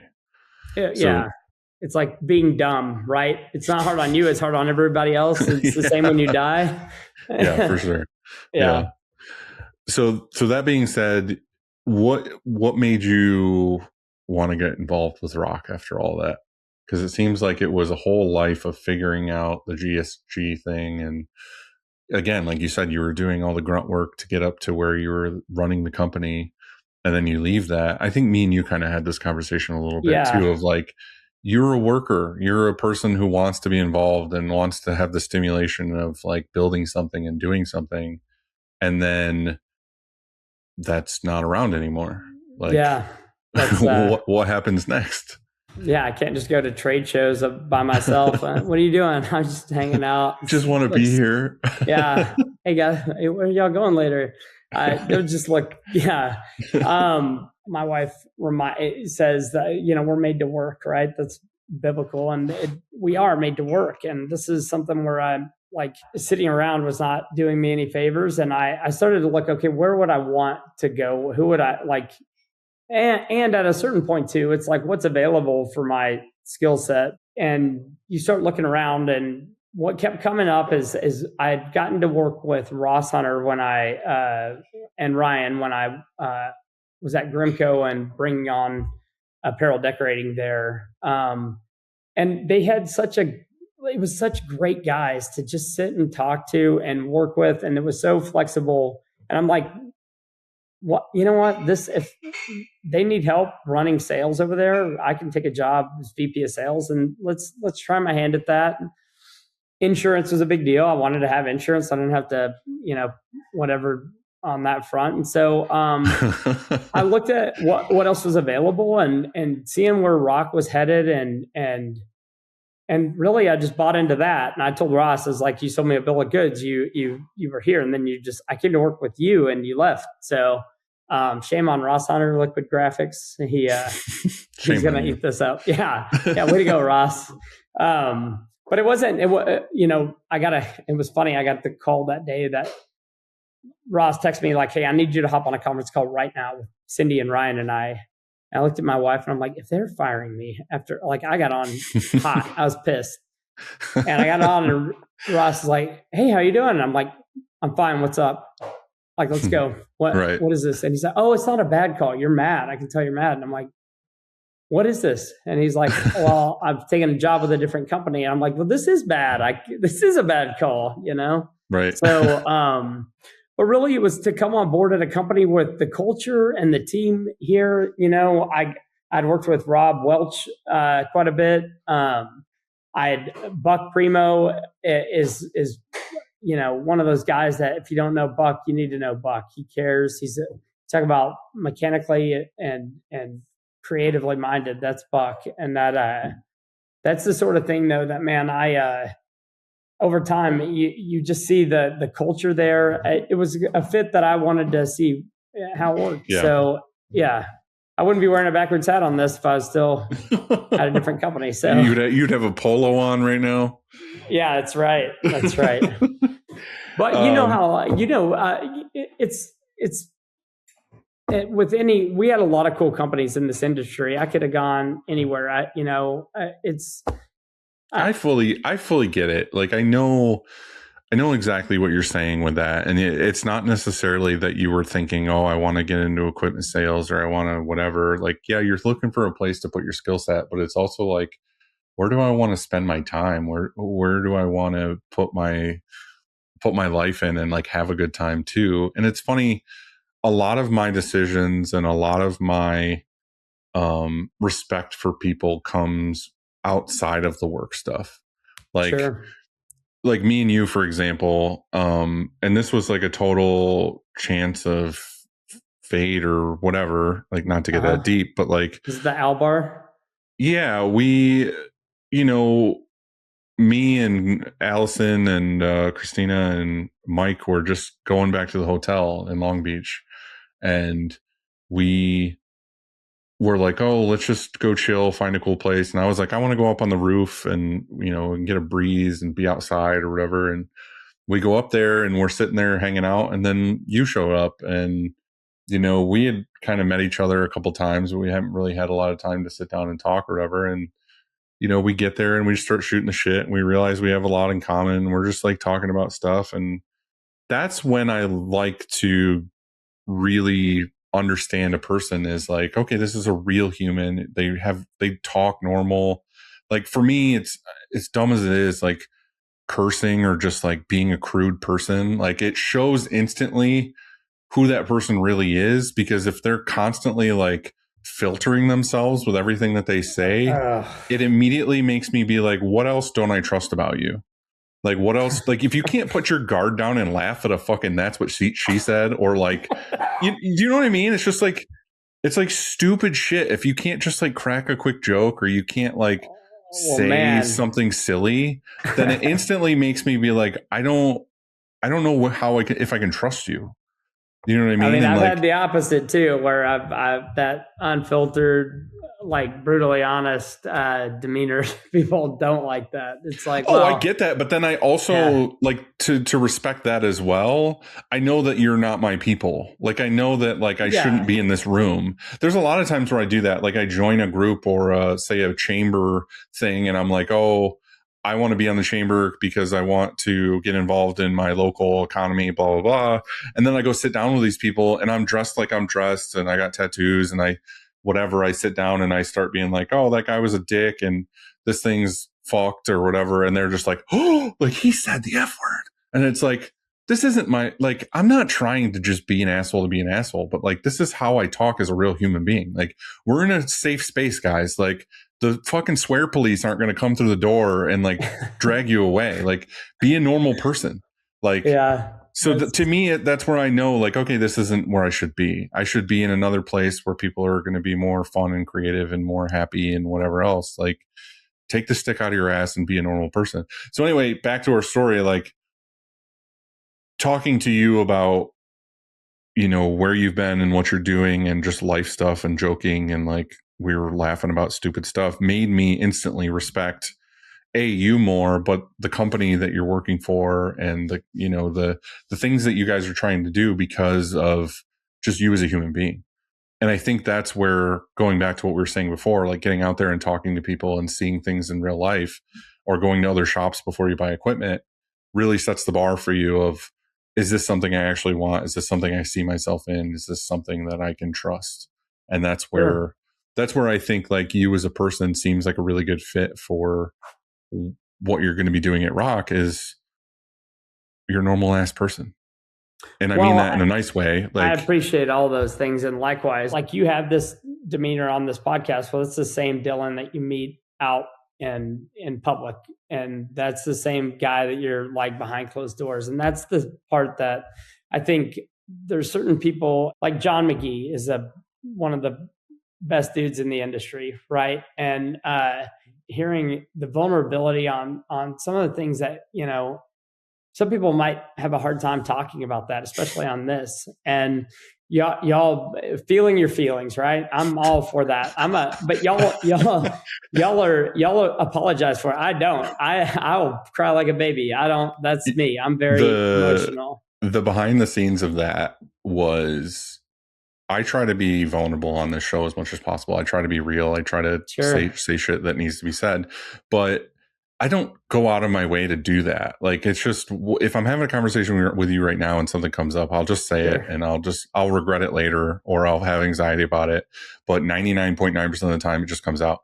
Funny thing is, me and John had the conversation of being like, hey, this is a topic that's real right now. A lot of people are going through extreme burnout. A lot of people are going through whatever. I think they need to hear from some people they might respect. I'm not trying to put myself on a pedestal, but like me with the show, or John with his expertise with what he's doing and whatever, like, it'd be really cool if people listening to the show are like, oh, even those guys have problems, or even those guys have been through whatever. So we decided to do the show, and then we did it. And like for a week straight before it came out, we were texting each other like, are we sure we should have said that? Are we sure we should have like done this thing? We didn't take anything out. Should I have talked about my divorce? Should I have talked about, you know, this failure or that other thing? Like, even what we started this conversation with like my car getting towed, like, sorry to unpack that. No, I'm saying I'm happy to talk about it, but it's also like the fact that I'm okay talking about it and lifting my skirt, like you said earlier, about these things is, you've grown. I'm grown, and I can tell you that it made me a better person, or not better, but like it made me have a better sense of the world. Is also, you don't know what impact that's going to have on somebody who hasn't said anything about it, or hasn't had the courage to admit that that's really what's happening to them. And when they hear it from somebody else that they might look up to or think has all their shit together, it makes a huge impact, because they're like, okay, I'm not alone. Like, I'm not a failure. I'm not fucking this up. I'm not whatever. And again, like, I had an episode a little while ago with Dom from Superior where, you know, he makes all this content, makes all those things. Everything looks beautiful. Everything's growing. Everything's whatever. And then he comes on and is like, dude, I threw the dice and I'm hoping it works. And like gives out all this information about like taking chances and all this other stuff. And like, I told him after, I was like, dude, I'm so glad you didn't just come on this and just puff out your chest and be like, I'm great and this is happening and whatever. Like, you were vulnerable and said what it really took for you to get to that point. That's going to be so much more meaningful to people, because it's the reality. It's what really happens. Like, he is taking a lot of chances. They're calculated risks, but also like he's putting himself out there and hoping it works. It's not like everything's just going to perfectly happen all the time.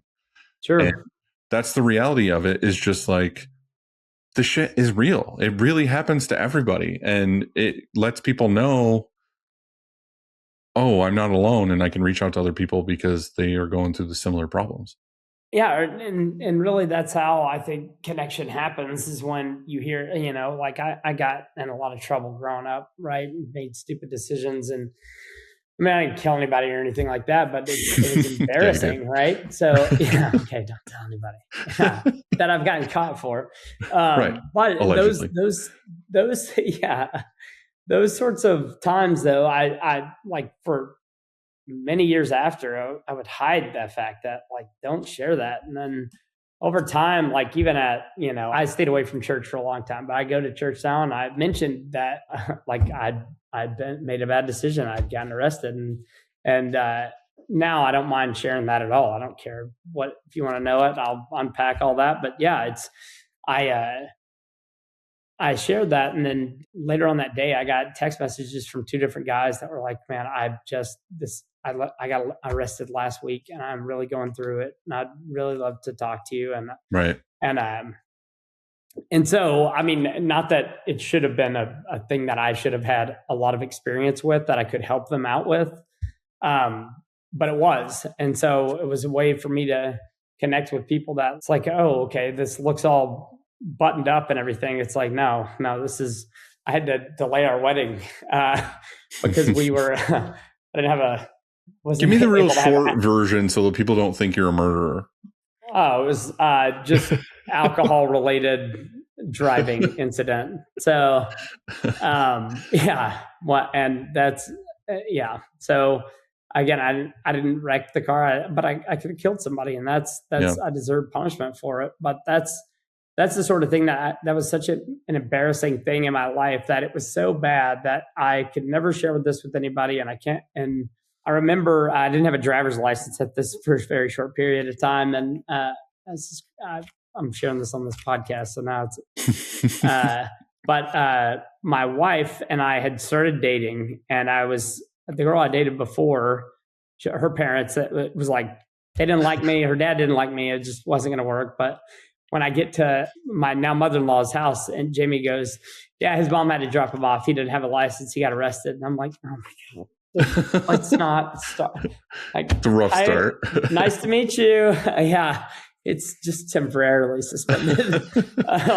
So those sorts of interactions, though, it was like, she's like, "Hey, we all make mistakes," and gave me a big hug. And my mother-in-law is she's awesome. So when people bitch about their mother-in-laws, like, tough shit. I got a great one. So, so we, that's the sort of thing, though, that in time, though, that I learned, like, okay, don't be so shy or timid about sharing certain things that, like, these are problems that a lot of people go through, and maybe in it right now. It sucks when you hit first world rock bottom, right? Well, I've heard it multiple times where, again, we talk about print shops being in bubbles and being in their own world and not being able to necessarily go to trade shows or go to events or whatever it is, and having something like the podcast or being vulnerable about one of these situations, sometimes they think, right, especially right now, let's use the world as an example, is they think their business is just doing bad. They think that, like, they're not doing something right and they're not getting customers or they're not getting orders they think they should or whatever else. Like, say in your mind, you're thinking the business is bad and whatever, and you've been going through months of barely being able to pay bills and payroll and whatever, like, you might be like, yeah, this sucks. I'm not doing great. I'm going to close. I'm going to shut my doors. I'm going to be done with this. When if they hear that everybody they look up to in the rest of the industry is going through the same thing, and we're all kind of buckling down right now, and we're all going to ride out the storm together, and then in 3 months or whatever it is, the world goes back to normal and we all get more orders and everything's back to normal, like, wouldn't you rather share that information to where we can all ride out the storm for a couple more months or a week or whatever the hell it ends up being, instead of just, like, not telling anybody, and then the shop that you like down the street or in the next state over closed because they thought it was them and their problem? Like, I think that's human nature. It's like, you're myopic by nature, right? You look at in grad school, I went to grad school for industrial distribution, but we looked at, like, systems that were, so there's a study done years ago. It's this red bead experiment. You're designed to fail, right? You cannot win with this thing. But like, out of the participants they put it in front of them and they try to solve it, almost all of them would blame themselves. Like, damn, if I just could have moved it, they couldn't have. It was right. They weren't able to succeed with it, but they would blame themselves for it.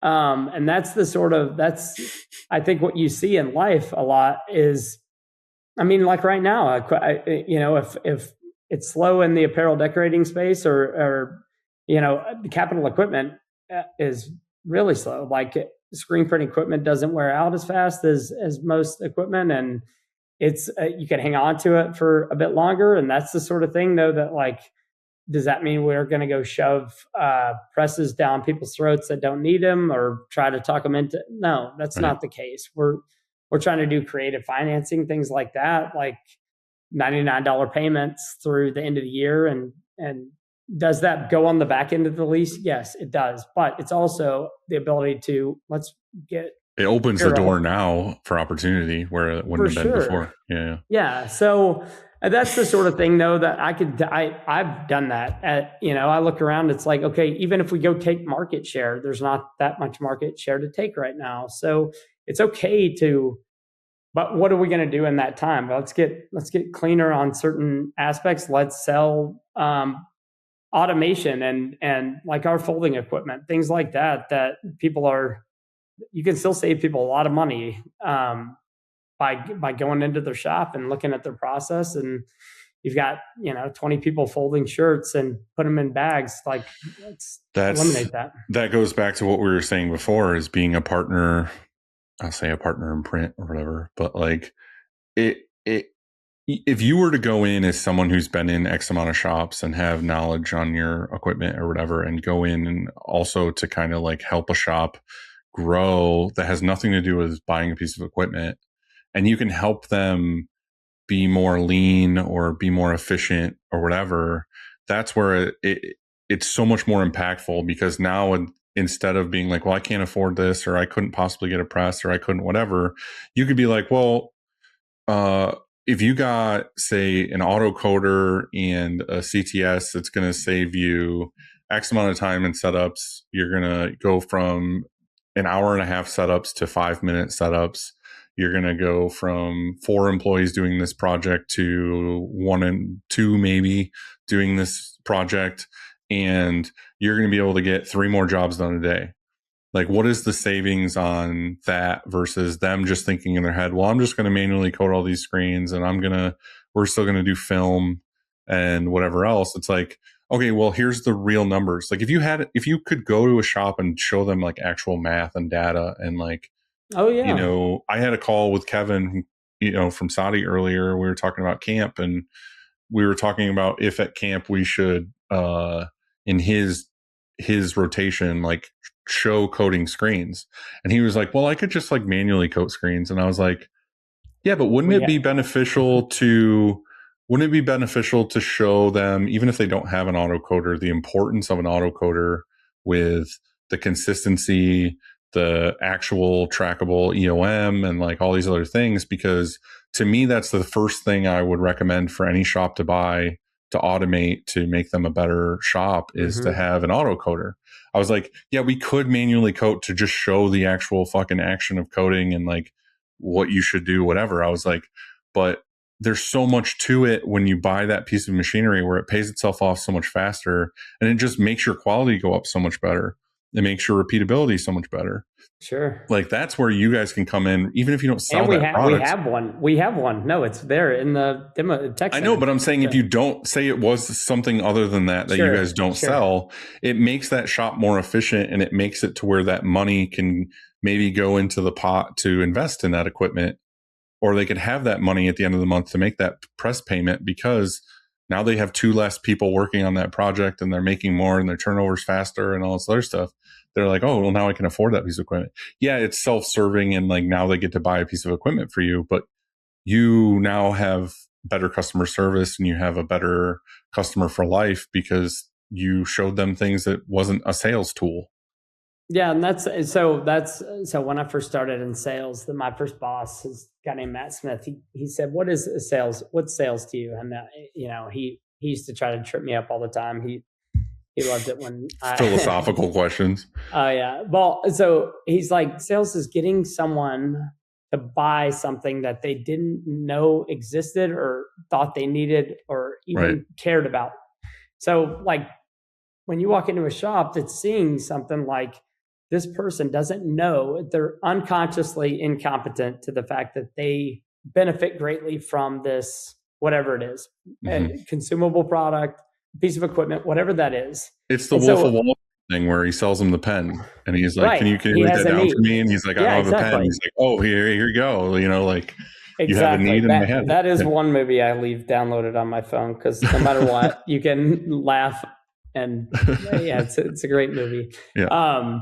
But that whole process is something that we've done with like the Impress, right? That's how I got to meet Ryan and Ross in the first place, because M&R at the time did not have that in their roadmap. Right. They have the Orbiter now, but I was selling M&R equipment, but I was needing a solution for high speed transfer. DTF. Yeah. So shops that had all blue that I'd put all blue in now started having green impresses show up. Well, I met with Ross, and I was going to private label a container of impresses. It was going to be called the Gray. It was, it was matte gray. Anyway, it was going to be clearly. It's hard to hide who's making it whenever it looks the exact same. It's just a different color. But that's what I was going to do. And the purpose of that was we had shops that one of them had 50 people heat pressing. This whole room full of people heat pressing. That shop has since he's added. I think he's got 5 impresses with automation, and that area has like 8 or 9 employees in it versus 50 some odd employees, and it's a much cleaner process. I know if you've seen the videos Sun Frog has put out. Yep. I mean, they're just mowing through garments. And all staggered and nested, all types. You could do a small T-shirt, you can do a hoodie, you can do. I mean, they're just collating it and going through it, and that's the thing that that didn't start out with, hey, let's just buy 50 heat presses and get 50 people in here. It's that slow bleed, that frog in hot water, or boiling water. Yeah. And, before you look up, you're so in it that you don't see the forest of the trees. It's like, shit, I need to get something that solves this. Like I have 50 people here that's 50 people in payroll. That's 50 people I have to make sure they get to work every day, all this other stuff. And then there's all these heat presses, and is this efficient? And then the other upside to that too is like, not only could you save them X amount of employees, not to say get rid of employees, they'll probably be moved to another department, repurpose. Yeah. But like, not only can you save X amount of payroll in that department, but like that piece of equipment probably does a better quality job at doing what you needed to do, not even just speed. Like if you could look at it and be like, well, I can get rid of X amount of people and this will be faster. Cool. Like that's fine. But not only that, it might have more pressure, or it might have a better, something going on with it that makes the quality of the garment even better. Spotting or somebody's just half paying attention, laying down transfers and now it's automated again, like with like the auto feed and placing and all that stuff. It's going to be placed in the exact same spot every time. It's going to be peeled at just the right time. All those variables get fixed, and it just makes so much more sense. But again, it takes a rep from a company like you guys to come in and be like, I can solve this problem for you, and I'm happy to do so. Like, yeah, we want you to buy equipment, but also you can come in and share the knowledge that they didn't have before, because they're just, like you said, the frog in the boiling water. They're just going in every day and doing what it is they need to do. They're not out researching presses all day long. And we're not perfect. I know talking on this, it's like all the things that are like, I don't want to sit and say, there's some people that have watched this podcast or listen to this and say, well, that's not well, I mean, not every company is perfect. We all make mistakes, but that's one where I've always been like, let's own those. We'll gladly accept that. And, but it's also part of innovation, and it's also part of growth, is like coming up with this product, getting it out there, getting customer feedback, and then evolving and changing. It's not like if you bought the impress in 2025, it's going to be the same impress in 2029. Sure. It's going to have upgrades and evolving, and it's going to have whatever, because it's been out in the field and tested, or that's your experience, or whatever it is. Like, shit grows. Yeah, be a real fucking person. That's what this podcast is about. Yeah.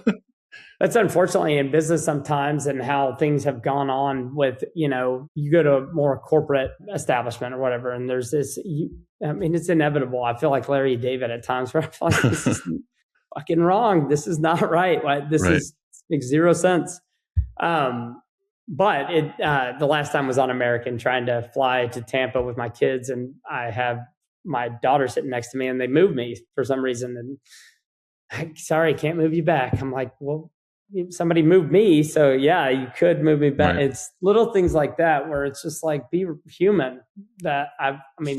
She's 10. That was part of my problem this morning with the promo product stuff. Is like, I ordered from the same company. I ordered pens and notebooks, and the pens said they would, or the notebooks said they would be here today, and the pens said they would be here tomorrow. I was like, motherfucker, these are coming from China, from the same facility. Wouldn't you rather ship them together? Like, why would you ship one package one day and then another package the next day? Just send them fucking together. Makes total sense. And they're like, sorry, we can't do that. It's not part of the process. I'm like, this doesn't make any sense. Like, this doesn't compute. Like, do you not understand? Like, I mean, sometimes I used to import containers of Banner, and this is a guy named Phil Lafata. He's with Fellers on the commercial side. He's gonna love the story. We had some issues with cutting to size, the right size, and I had a company down in Austin that was printing 2 38-inch and 3 50-inch rolls at a time. They print the whole thing, no waste, and seam it all, and but it has to be 38 and it has to be 50.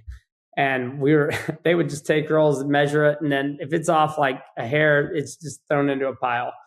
And it got oh man, it was crazy the amount that this little thing caused. And eventually we sit down and he goes, I think we fixed the problem. And I'm like, did you get a ruler? A tape measure? This is the one thing that should be pretty easy. We're not talking about the length. We're talking about 38 inches, right? And so anyway, it was that whole, you're getting stuff from, overseas, and you don't feel like you have a grasp on it, and that sort of thing is can be very painful. So anyway. What now is happening? Let's try to wrap that section of the story up. Is now that you're there, you've been at ROQ for a little while. What's going on in the world? What's going on with ROQ? What's the next evolution? What are you guys focusing on? So I guess because Ross already said this on some podcasts, and I guess it's already kind of out there. We're working on a few innovations that I think are, as far as screen related, the one thing that we've talked about, and I saw a lot of comments after Ross made this in the comments section, was like, oh, taking all the art out of screen printing. And it is auto registration, right? So we've had reg boards in our Trilock. You probably use that, right? Yeah. What we're working on is auto registration, where it will you have to do some micro registration? Probably, but first of all, how is taking the art out of screen printing with auto registration? That registering a job isn't an art. Yeah, it can be if you were using a hammer and you want to finesse it. Like, the art to me is, if I was to really talk about the art of screen printing and whatever, it's choosing your mesh counts. It's in the art department and how you're making your layers and how everything you're doing before the steps. You get to that, and then the pressures and squeegees and all, like the amount of passes. Like, registering a job that's something I wish was automated. I wish I could lock them in, hit a button, and they're all fucking where they need to be. Coming to you, right? So that process, you hear some people's like, I've asked some shops, like, what's your average job setup time, right? And that's the thing that really, if you can reduce that and reduce it without quality suffering, then there's tons of benefit as far as the is that going to be money directly in your pocket? No, it's capacity. It's, do I need to add more? Like, maybe you don't need another press. Impact. Maybe It's a monster thing. And not to go on a super tangent, but I get asked that all the time by shops, being like, I'm at capacity and we're thinking about buying another auto and like blah, blah, blah. And I'm like, okay, well, again, it goes back to the dark room or whatever. I'm like, well, sure. Where are your bottlenecks before this? Or like, what's going on? And they're like, my question usually is like, how long does it take you to set up a job? They're like, oh, we're about like an hour to set up a job or whatever. And I was like, why? And they're like, well, we're still using film. We're still whatever. And I was like, I don't think you need another auto. I think you need to automate some other parts of your business where the one auto that you do have can do 3 more jobs a day. Like right now, if you're doing an hour setup for a job and you do 4 jobs a day, that's half your day is in setups. Yeah. Like, what we need to do is make that half a day in setups actual production time. So you have 8 hours a day of the press spinning, and you don't have this huge downtime in your day. Then you're going to get twice as many jobs done, and you're going to at some point be like, oh, I don't need that other press.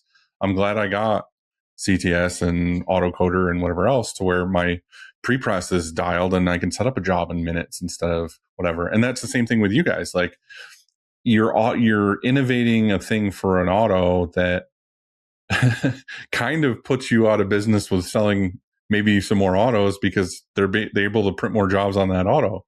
Well, the ultimate goal with that is just to like, and that may be, but there's other. No, I agree. I'm not saying that's super. No, but relevant. You have to understand that. Like, for years, we used to take graphic screen printing, right? Like, our digital team was trying to sell to those shops, and there's times where we were in a catch-22 because it's like this company's doing $500,000 in graphic screen ink with us. This is at GSG. It's like we would hang on to that business, right? Probably too long. You don't want to sell them a product that gets you half as many consumables. Yeah, right. Exactly. Cannibalizes the whole thing. And so we got stuck probably in a worse place of like, when is the right time for that? And a lot of it was, they also have the equipment that really, I mean, graphic screen printing equipment that is still relevant in very unique cases, but not like on a mass scale like it used to be. So selling that off wasn't really an option. So you got stuck between, do we cannibalize our own business? And the answer is yes. We got to be doing the right thing for these customers that frankly, you win in the long run. Yeah. The competition could go and buy that. And now it's like, hey, you're now they're not buying anything because they're out of business because they're irrelevant. Or they bought it from somebody else because we hung on to our consumable stream for too long. And So that's the sort of thing that those are the types of innovations that are on the roadmap. I don't want to get completely slapped in the face by.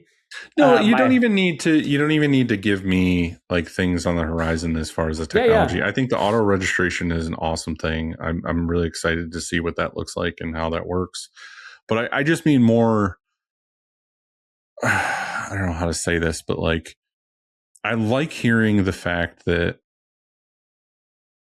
you guys can also be a soft place to land, or you can be a resource for helping shops with their business as well, or just a consulting or a shoulder to cry on or something, to me goes so much farther. And it goes back to what I was saying about like learning more about ROQ and learning more about other companies is I would rather center myself with somebody who has that than is just like, yeah, you work with us, you bought our piece of equipment, well, get in line. And if you have a problem, call customer service or call the hotline and figure it out. Like, just knowing that it's like, hey, screen isn't going, like, the best part of your answer isn't that you started with the registration. It's that your guys' next evolution, your next thing you're looking forward to is fucking screen printing related. Like, if you would have been like, yeah, well, our next thing is we're coming out with a DTF printer, I would have been like, oh God, all right.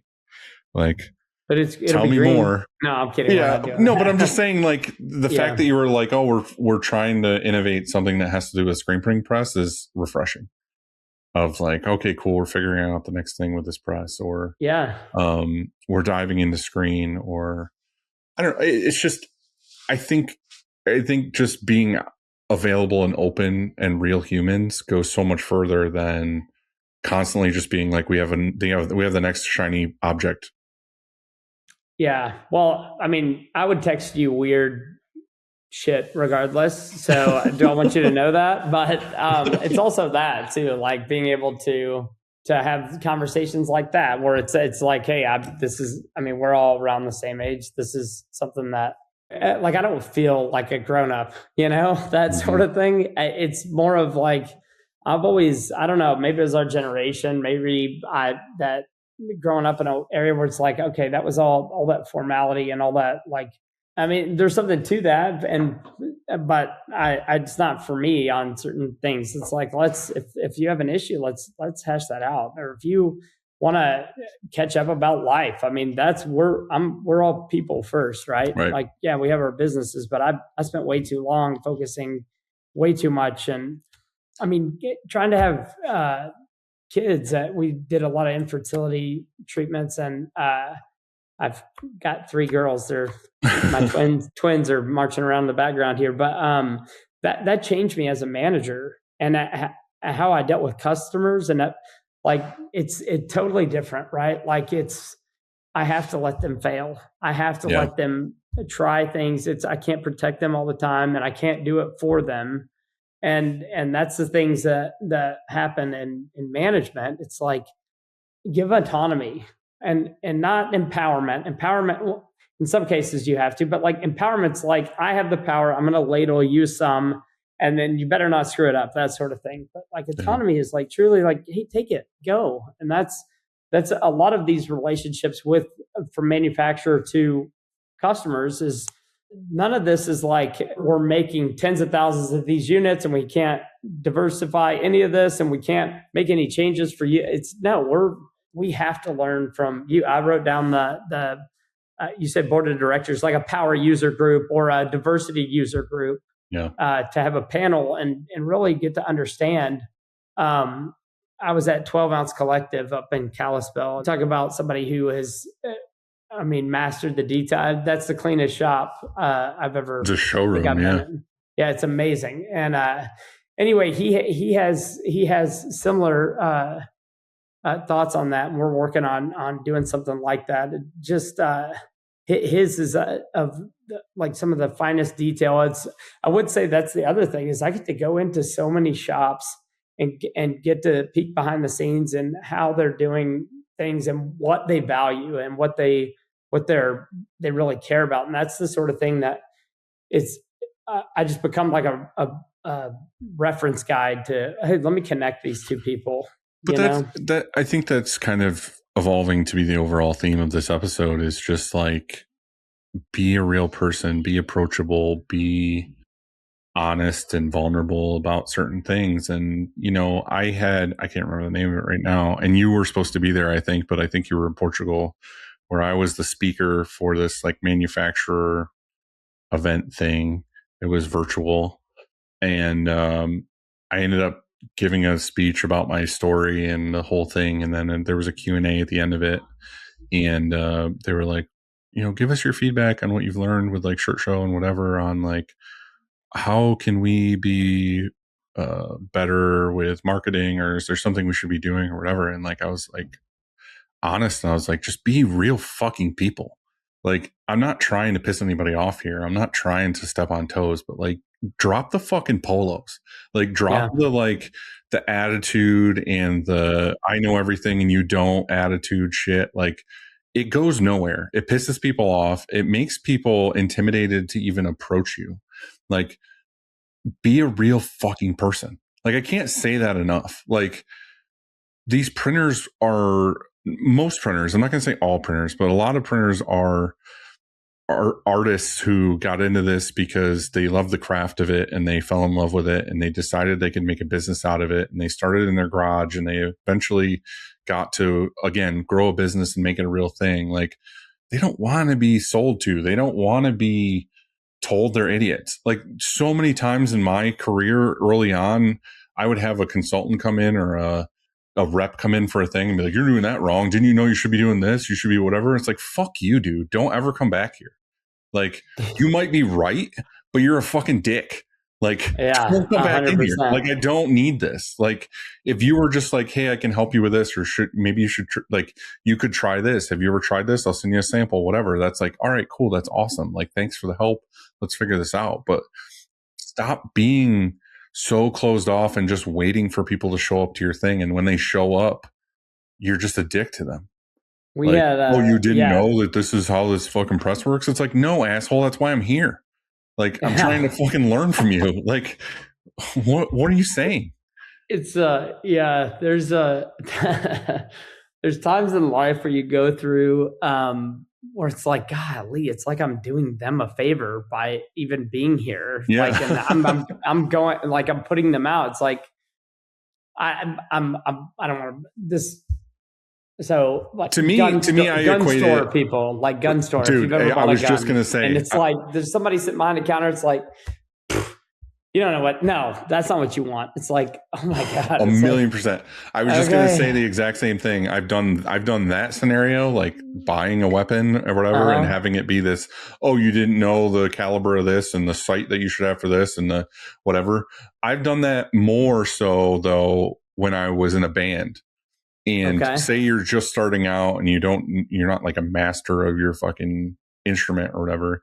You go to that like hometown guitar store, and the dude behind the counter was in some like 80s hair metal band, knows every fucking chord, knows everything about everything. They are the biggest dicks to you. They're like, oh, you didn't know this fucking thing or whatever, or like, oh, that thing's called this or whatever. Like they treat you like you're fucking idiot. I was like, dude, I'm here to buy from you. Okay. Yeah. Right. Yeah. Like, oh, you know this or whatever. It's like, get off your fucking high horse, bro. Like, you want to sell me this product or not? Like, I don't know. That's my 2 cents. And that's my props to, I know you're on here, so we'll talk about ROQ. That's my props to ROQ. It's like, you guys make things very approachable, and you make things you make things very welcoming. And again, like, that goes really far with a lot of people, and it makes things more fun and approachable. Yeah, the culture. I mean, I did like over time. I mean, is that always the case? No, but like if wherever I'm at, whether it's where I've been before, where I'm at now, that's the culture of what I mean. That's what you make it, right? And if you put up with people bullying customers or things like, here's the thing, I've always like, I don't know how to print as well as anybody. I don't know how to, like, I'm not on like, I haven't.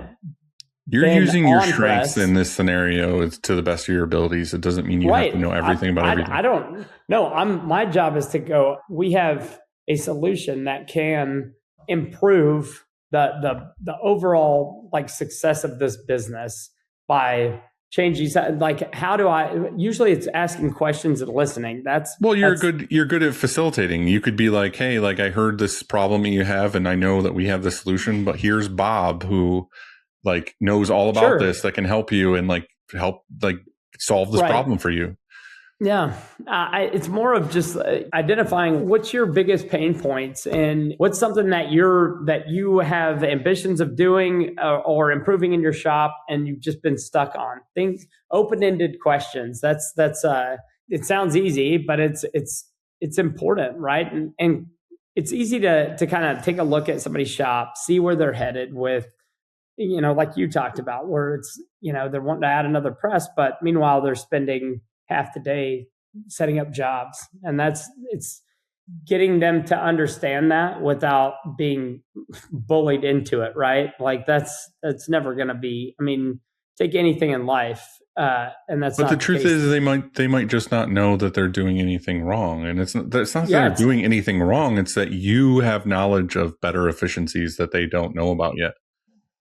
I think too, a fun part of that is getting to see shops and getting to see and making those relationships. If it's done the right way, it's like, okay, now you become like, okay, he helped me with this and saved me a bunch of money. I can trust this guy, that sort of thing. Right. So that's ultimately like, I'm staying in this industry no matter what. And so I've had a lot of situations over the years where if honestly it absolutely is not the right fit, that's not indicative of the way that I ever want to do business. And so we're always going to go out of our way to take care of somebody. This is your livelihood. This is our goal is to not sell you something that is going to like the 25% interest you mentioned and things like that. That is not the case. And I get to see it a lot. I see people that like, why did they buy that? Or they have so much pre-press on only 2 press. It's like you put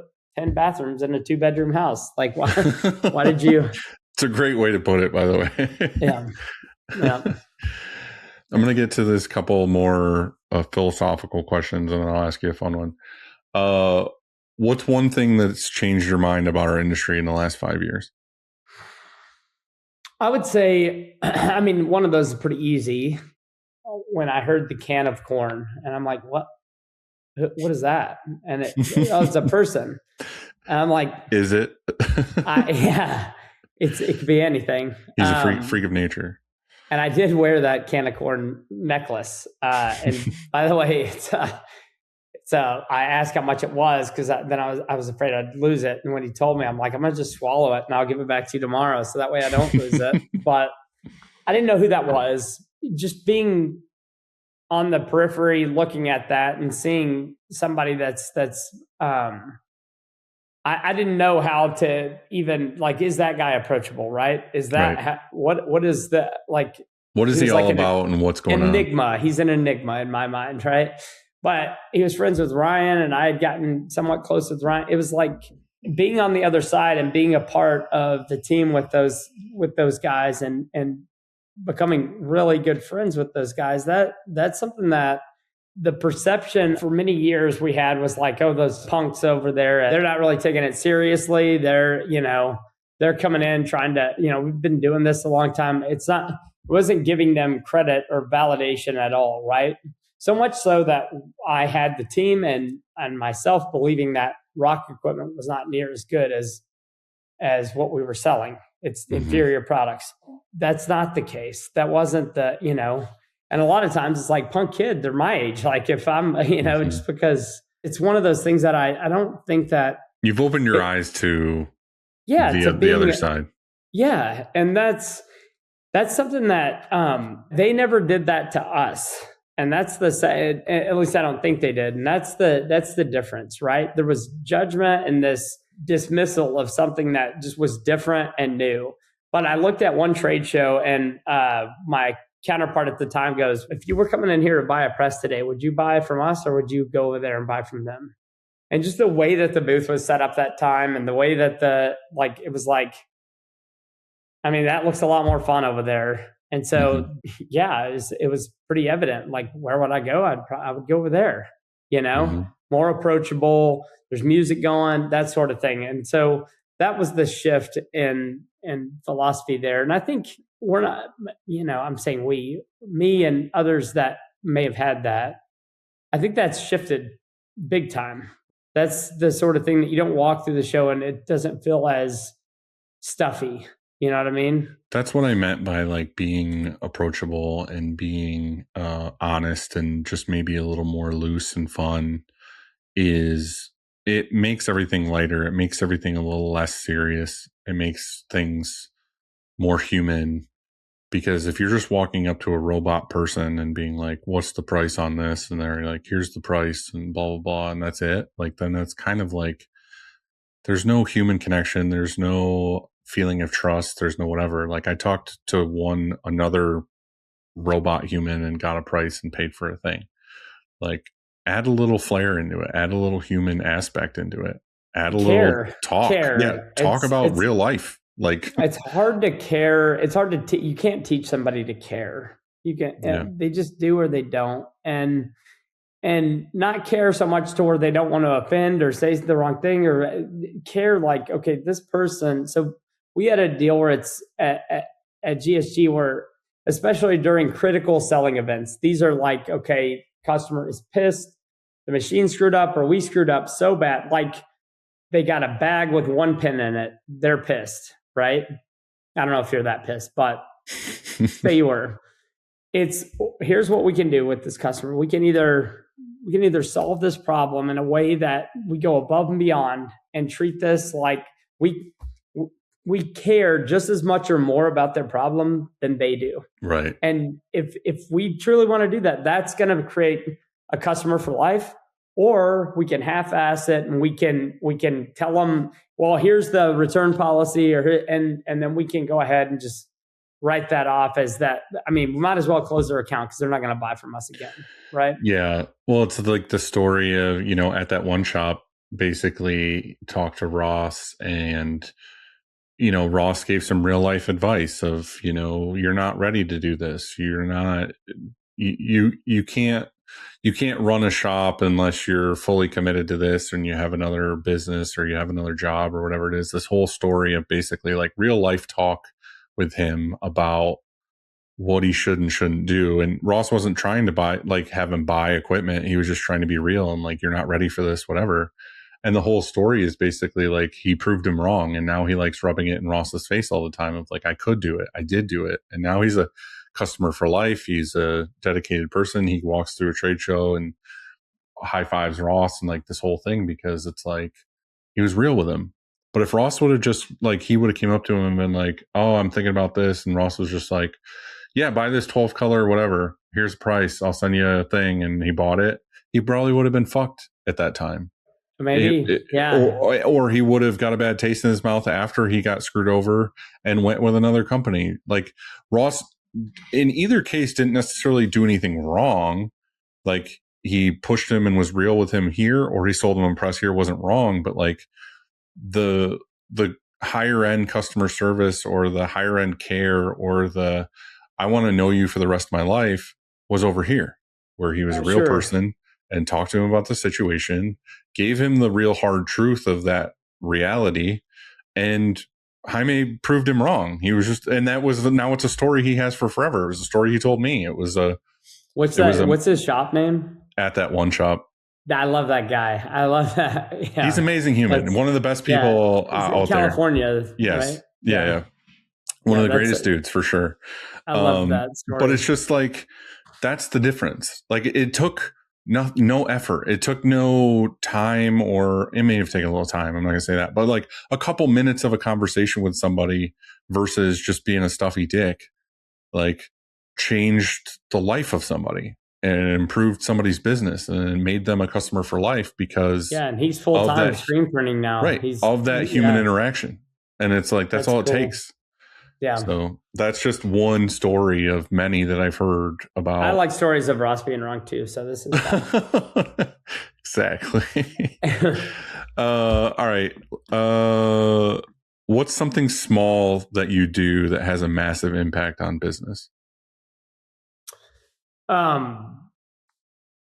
So this is just like, maybe it's a creepy thing, but it's, well, okay, I'll tie in. I like that's how stories start. So I have a like creepy memory. Like Christina has a good memory. I have I will lie. I'll have to omit how much I remember about somebody as to not creep them out. Because, right. And so that sort of thing is something that I be careful with, but I'll remember your son's name's Grayson. He's turning 16, right? So that sort of thing sticks. And I'll ask people something like that, but I call and check in on people or shoot them a text and ask them how they're doing.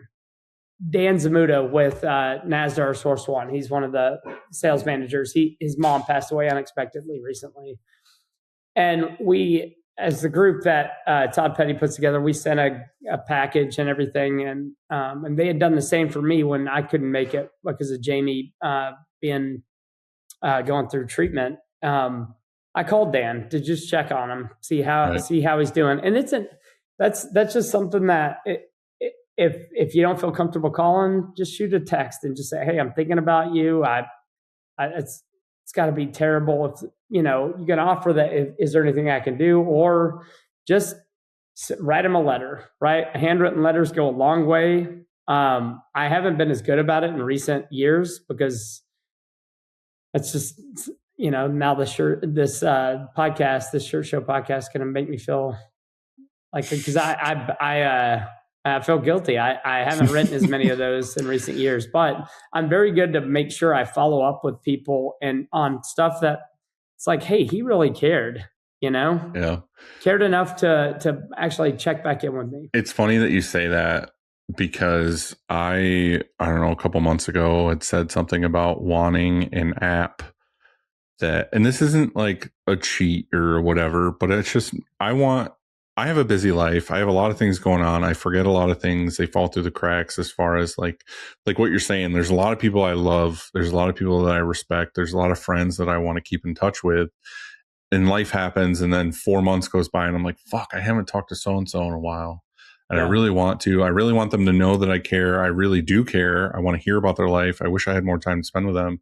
I wanted an app where I could just put in friends and family that I want to keep more in touch with and have reminders, and just have it randomly send me a reminder every day or every 3 days or whatever it is of reach out to Tom or whatever. And it's just a reminder to be like, oh yeah, I should. And I could take 2 seconds and be like, hey, Tom, I hope you're doing well, just thinking about you, whatever, and send that message. And then, yeah, we can talk more, have a conversation, but I want that reminder to reach out to these people. So I think a text like that goes so far. I try to do it as much as I can. And I like when it happens to me too. Like it brightens my day to be like, hey, I was thinking about you. Or, Do you know who is a over complimenter that I love hearing? I mean, we Nick made Wood? a joke about, yes, Nick Wood. I was just going to say, we made a joke about it. Like somebody said at some point, I think it was, I forget who it was. I think it was Ben out of Tennessee. He goes, I'm beginning to think I'm not the GOAT. You've told 8 people they're the GOAT in the past 10 minutes. And it's just one of those things where I love Nick Wood and his, my wife tells me I have toxic positivity. I'm like, well, you should meet Nick Wood. He's infected. For sure. He is good about texting and he's great at it. He's a masterclass at just being a human cheerleader and making people feel good and showing people a good time. There's been many times. There was where were we? Oh, we were in Vegas, I think, for PPAI, and I didn't have anything going on. I was there there wasn't that many screen printers there. I was doing a live print for Gildan, and Christina was there working for Bella, and she had like Bella events she had to go to. So there were nights where I was by myself, and like Graphic Source was there. So I went out to dinner every night with Nick. It was just like, he was just like, yeah, dude, let's go. Let's like, no question, like, let's go to dinner or whatever. And he was so, I mean, we're friends and we probably would have done it anyway, but like, just as him as a human was just like, absolutely, like, come, make you feel welcome, like all this other stuff. And the dangerous part is you show up and then there's 30 other people there. Always like, 30 other people. He's got a zoo he's keeping with him. Yeah, it was great. But then also too, you're opening yourself up and you're talking to new people you've never met before. And I don't know, he's just one of those people that's really, really good at hospitality. And sure. And that connection though, it's also walking up and meeting, like, that's how John Gibbs and I met. So John Gibbs and I met at a ThreadX when I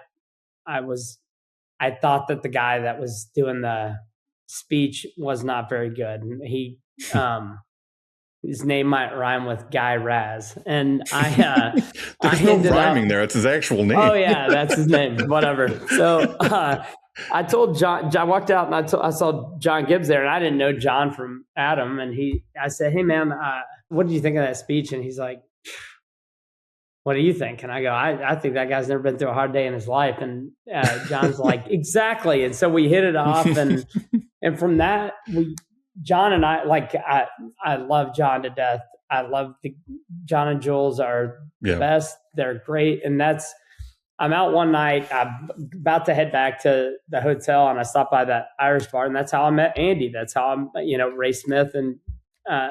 And so just hearing that Andy was going through a tough time at the time, and checking back in with him. And that's all of those things are, if you don't go to the event, if you just stay to yourself and not put yourself out there, it's those are the types of interactions you miss. And I think it's that opportunity cost. What am I costing myself by not engaging in that?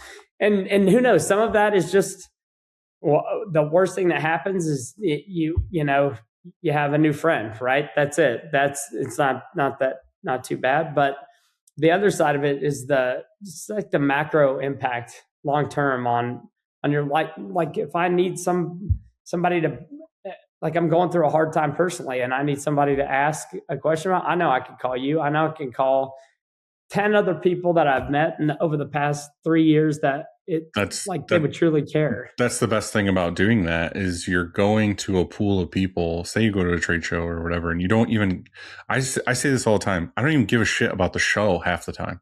It's the hangs afterwards that are so much more valuable. And you're going out and you're meeting these people, or you're talking, you're making new friends or whatever, that are all people that are in the same fucking boat as you.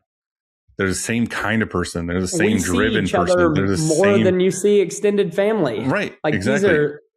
These are my extended family, really. Yeah. They're just people that are in the same thing as you. And it's just so much more powerful.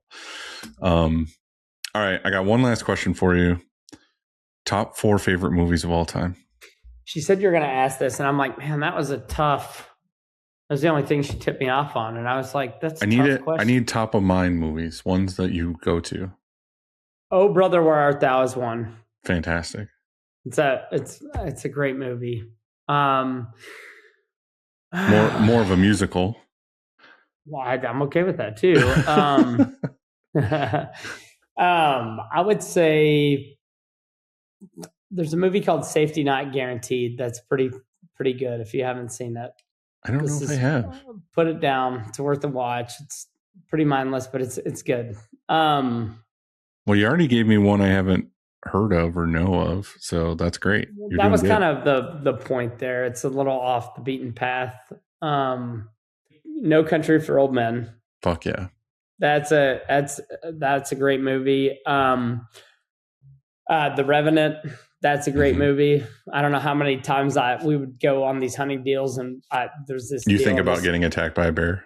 No, I would tell this guy like, I'm sleeping in that buffalo tonight. It's just. Yep.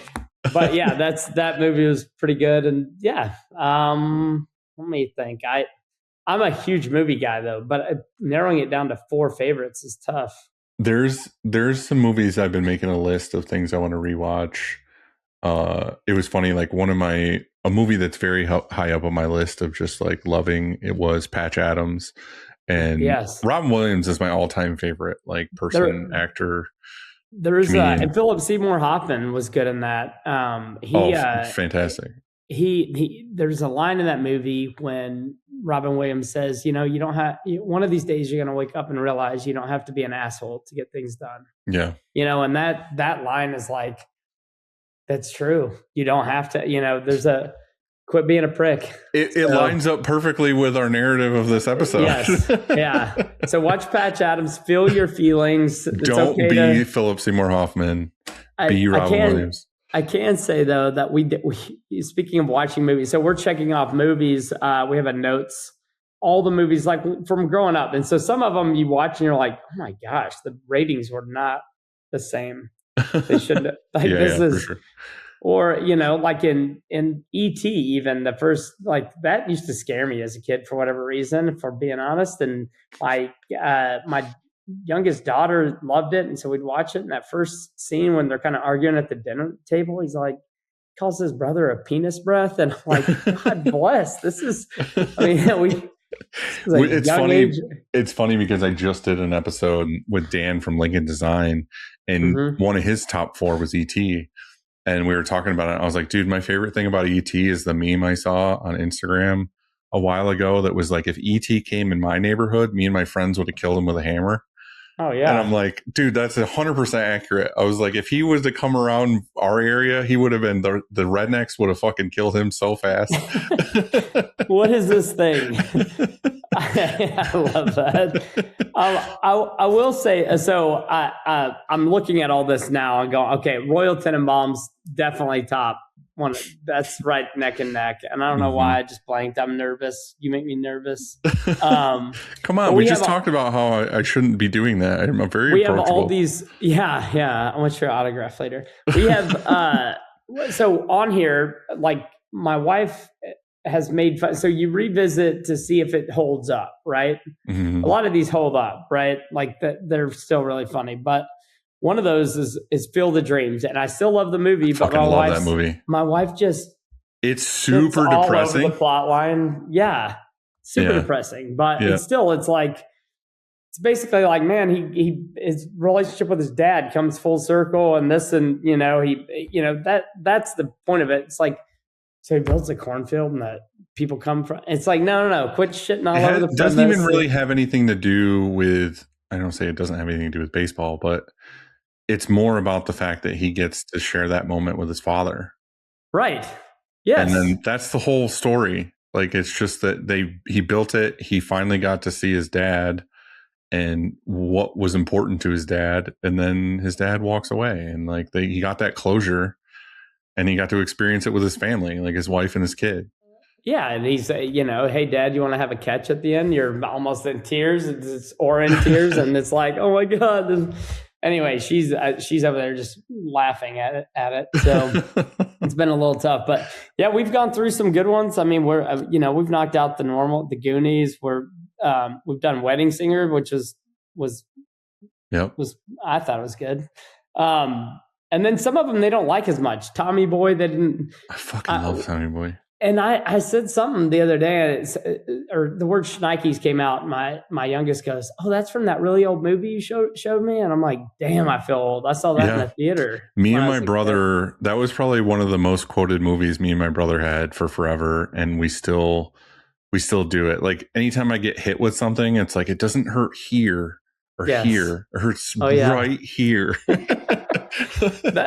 Unfortunately, that's. Not taking things seriously, quoting movies. That's the sort of thing that, I don't know if it's like how I grieve is humor and movie quotes. And over, you spend a lot of time in hospitals. When my wife was diagnosed, and that became the only, it was nurses at that time that was like, does he take anything seriously? It's like, that's how you cope. Right. Yeah. So, I think movie quotes help with that. I think that's what she says. People think that's played out. It's not. No, like you cleaning out your dryer. That's you're going to think about that next time. And maybe they'll listen to this and fix that dryer. I don't know. I'm not. It is what it is. It's an amazing dryer. It's just, if I could pull anything from this episode, it's be a real person, help shops out as a distributor, as a manufacturer, whatever. Think of the shop first before the sale, and possibly do the board of decorators, do the group of people to get other people's opinion, and let's grow this industry together and take the advice of the people using your stuff. Like that's kind of what I get out of this, is just be a real person and evolve. For sure, man. Yeah, I like that. I would also say just know that you don't know what everybody's at, where they're at, and what they're going through.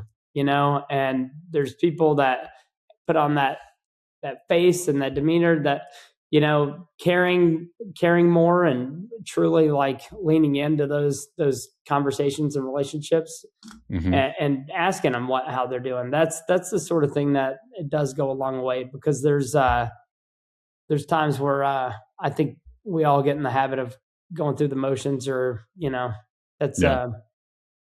I agree, and I think like we both talked about, maybe start a list of people that you want to constantly reach out to and check in on, because again, you don't know what they're going through, where they're at. I remember, again, I was having a real tough time a week or two ago or whatever, and I can't remember, just someone reached out to me and was just like, hey, thinking about you, whatever, and it instantly like flipped the switch and changed my mood and helped me that day. So I really appreciate you, Jared. I'm glad we met. I'm glad that we're buddies now, and definitely feel free to talk to me anytime, or teach me how to play golf, or show me the way. That'd be great. Yeah, of course, dude. And likewise, this is great. It's good. No problems. All right, dude. I will see you later. All right, man. Thanks. Later.